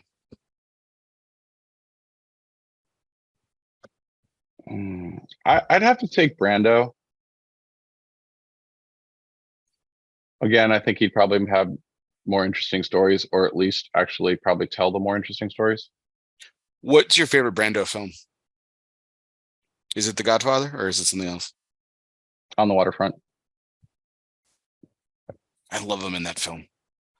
I'm still a Godfather guy, but I love him in On the Waterfront. He's great. I mean, Godfather's great. I mean, we've talked about it before. I mean, but that's a caricature in some ways. It's a character in a film, although very real. Versus some of the other stuff. Yeah, I think, it's unfortunate because I think a lot of people just know him as that, and they don't unfortunately know him, which is sad because he was a brilliant actor for a number of years and did incredible film work. You've been rocking for a guy that never remembered lines. Yeah, right. You've been rocking it for a while now, for a few years at least. But what if you had your choice, long hair or short hair? Given a perfect day of both, I like the long hair, but the reality is long hair is very difficult. And my wife won't let me leave the house with a ponytail or a man bun. So yeah, I have to say long hair, but this is a lot easier. When it comes to bacon, mesquite smoked or applewood smoked? Applewood. 1000% with you. That's probably going to upset a lot of my fellow Texans. I don't care. Applewood, 1000%. Oh, hey, if you're talking grilling, I mean, mesquite's great. If you're talking bacon, applewood's better for bacon. Yes, 100%. This one's thrown to our old buddy Clint Aaron, formerly of 262 Cigars. Corn dogs or hot dogs? Corn dogs. All day long. Why corn dogs? Crunchy exterior, plus you can do them mini corn dogs without the sticks and just eat those all day long. Yeah, corn dogs. Okay. What's the dipping sauce of the corn dog? Is it mustard only? Yes, only mustard. Okay. You have been from my observation of you, Fred, in our conversations, you've been a lifelong student, but you've also been a lifelong teacher. What do you feel more comfortable being? Oh, students way easier. Okay. Cool. Awesome. That was our rapid fire this or that segment. To our all right. Okay. Last question, our curveball segment, which is always brought to you by Dunbarton Tobacco and Trust. Fastballs or curveballs, it doesn't matter. Since the company's inception, Steve Saka has been knocking them out of the park. Count them up. 8 consecutive years in the consensus top 3. Congratulations to our good friend, Mr. Steve Saka. All right, so we talked a little bit about your conversations with Avo over the years. So let's fast forward a few decades. Now you've switched places. You're the one with the sage advice. You're the one that someone younger is sitting there listening to, and you're telling stories of conversations like in the Final Puff and creating a brand like Nomad and being a brand strategist for a company like Illusione and whatever else is in store. One piece of advice that you're passing along, if you can think about it, if you want to think of it as the number one thing you'll pass along, or something that you know for a fact you'd pass along, whatever it is, it's completely open-ended. It's not mine, but it comes from my favorite film, Shawshank Redemption, and it's literally the line, "Get busy living or get busy dying." Why does that speak to you so much? Because no matter where you are, whether it's a difficult situation or anything like that, you have a decision to make. And look, I mean, I am absolutely terrified of dying. Like at some point, I'm going to have to deal with that shit. I'm not super religious, so I don't have that belief that I die and my soul gets to reunite with everybody else and stuff like that. So um at moments of whatever's going on in my life or whatever like that, I also have to get back to, this is the one shot. If there's something else afterwards, and I hope there is, and hope we all get to hang out with Mark Twain and smoke cigars later. But the idea that this is your one shot, which is why I've done so many different things, and I always joke about being a short attention span, but in reality, it's probably because I'm like, this is my only chance to do all these things. And so just get busy living and enjoy life and do as much as you can on your own terms. Obviously, be kind to others. Obviously, do what you can to better the world and however that means to you. And just run, just keep, run until, the doors fall off and that's all you got left. So that probably fuels a little bit of why I've done, I try so many different things just for, even if it's just for fun, because I'm terrified of the days when you're not going to be able to do that anymore. Do you ever get exhausted? Yeah. Oh yeah. Yeah. I mean, I don't sleep a lot at night. I usually take a 20-minute nap during the day, and but so far, it's working.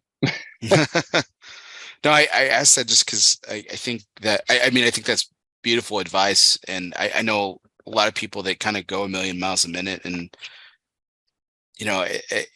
it's kind of brought, especially recently for me personally, I've been so exhausted lately, and I can't put Mhm. my finger on why or how, and I guess I'm here at the tail end of my show here, Fred. I'm just asking for your advice, like when moments like that exist, and I mean, does that self advice kind of come in back into frame for you, like, hey, I might be tired, but it's either get busy living or get busy dying, or how do you battle through it? I th- for me, I have to find some sort of downtime. So there's the danger of doing all those different things as a distraction, versus making them more therapeutic. So like, I have certain things that I'll do, like golf, that I don't think about work. I don't think about life. I'm not solving any problems, and those are downtime for me. I probably watch too many shows or movies. For me, that's like an hour and a half, just get away and not do anything. I'm trying to do more reading this year, and things like that. But then I try to find just some sort of calmness in the moments. And like I said, I can take a 20-minute nap and full on dream inside of 20 minutes. And then wake back up without an alarm and things like that. So I try to find downtimes. I think cigars have actually been really good for me, because if I come out, every night I come out on the deck, and usually my wife's with me, and we'll have a glass of wine, I'll have a cigar, and just stop. Just don't do anything. I actually try to do it also. It's interesting. Try to find in today's society, you're like, we're on our phones all the time. And so you can have somebody look at a gas pump that can't even be on the phone. And I try to look up more than I look down, even though I'm on my phone a lot like everybody else is. But I try to have a lot of moments where I'm not. If I go for a walk every morning, I go for a walk for 2 miles, and try not to have anything hitting me. Like, like I like podcasts and stuff like that, but I try to have times where I just don't have anything, where I don't have to have some sort of exterior thing, and just take a moment and just stop. I used to do a lot more meditating. I probably should do more of that, which I'm not good at the whole meditating thing because my mind starts to wander. But even if you can just take 5 minutes and just stop with all the stuff we have hitting us on a regular basis, if you can just stop or find something that works. I used to sit there and I used to try to play piano. I was never good at it, or I would juggle. And juggling, I wouldn't think of anything other than what that is. But try to find little things like that you can just break away for just a second and break away from everything else and all the noise. And I think that's what helps me with the lack of sleeping and things like that, is to try to find moments. And like I said, I think cigars have been awesome for that. Sometimes I'll go to a cigar shop and I'm not saying a word. I'm just sitting there listening to all the conversations and I'm relaxing and listening. Sometimes I'm on my deck. I spend a lot of time on my deck just sitting and just having a cigar, or go sit on the pontoon boat and just sit there and not even take it out. Just sit there and just take time to reflect and slow down, I guess. Yeah. Lately, when I slow down, I fall asleep, but maybe that's what I need. Well, yeah. I mean, look, I get it. I mean, I usually get up at 4 a.m. and usually at 10 o'clock, I'm exhausted for whatever reason, and I have to just go lay down. But I've really trained myself to literally just, I can nap for 20 minutes and then I'm probably not 100%, but I feel like I'm 100%, and then just get back up. But you have to take moments. I have to take moments away because everything runs so fast, and then I just hit a wall, and then I'm exhausted. I mean, and I was actually worried about it for a while. It's like I literally went to the doctor and I'm like, okay, check my blood, check everything else. Is there something, why am I tired? And I think, well, because you're running around too much and you're not sleeping. It's not rocket science. Well, I'm glad you didn't say it was bacon, so that's good. Oh no, that's certainly. I love to cook. That's another thing. I've always loved to cook, and I cook a lot more now, and get lots of ingredients and make sauces and stuff like that. And so, I built a whole kitchen with a 6-burner stove and all this stuff, so I can cook more. And that's one of those things. That's an escape for me. That just going into go into that moment and do something like that. I don't paint, but that seems like that would be something somebody could do. Yeah. No, I love cooking, and I'm the one that cooks for my family, and it's something I really enjoy, and I really, really love doing it. And even if they are simple dishes, my kids obviously have much simpler taste. My wife has, very simple taste too, but I still love it. I still love doing that. It's a great escape for just a few minutes and everything. But well, terrific. Well, Fred, again, I can't thank you enough for the opportunity to speak with you today, and what a great conversation. And thank you for taking time out. I know you don't sleep very much, but I know it's late, so I appreciate you that's staying all up right. with me. This is great. So I'll be exhausted 2 minutes after this goes off, but I'm here now. So yeah, but I appreciate you having me on the show. It was a lot of fun.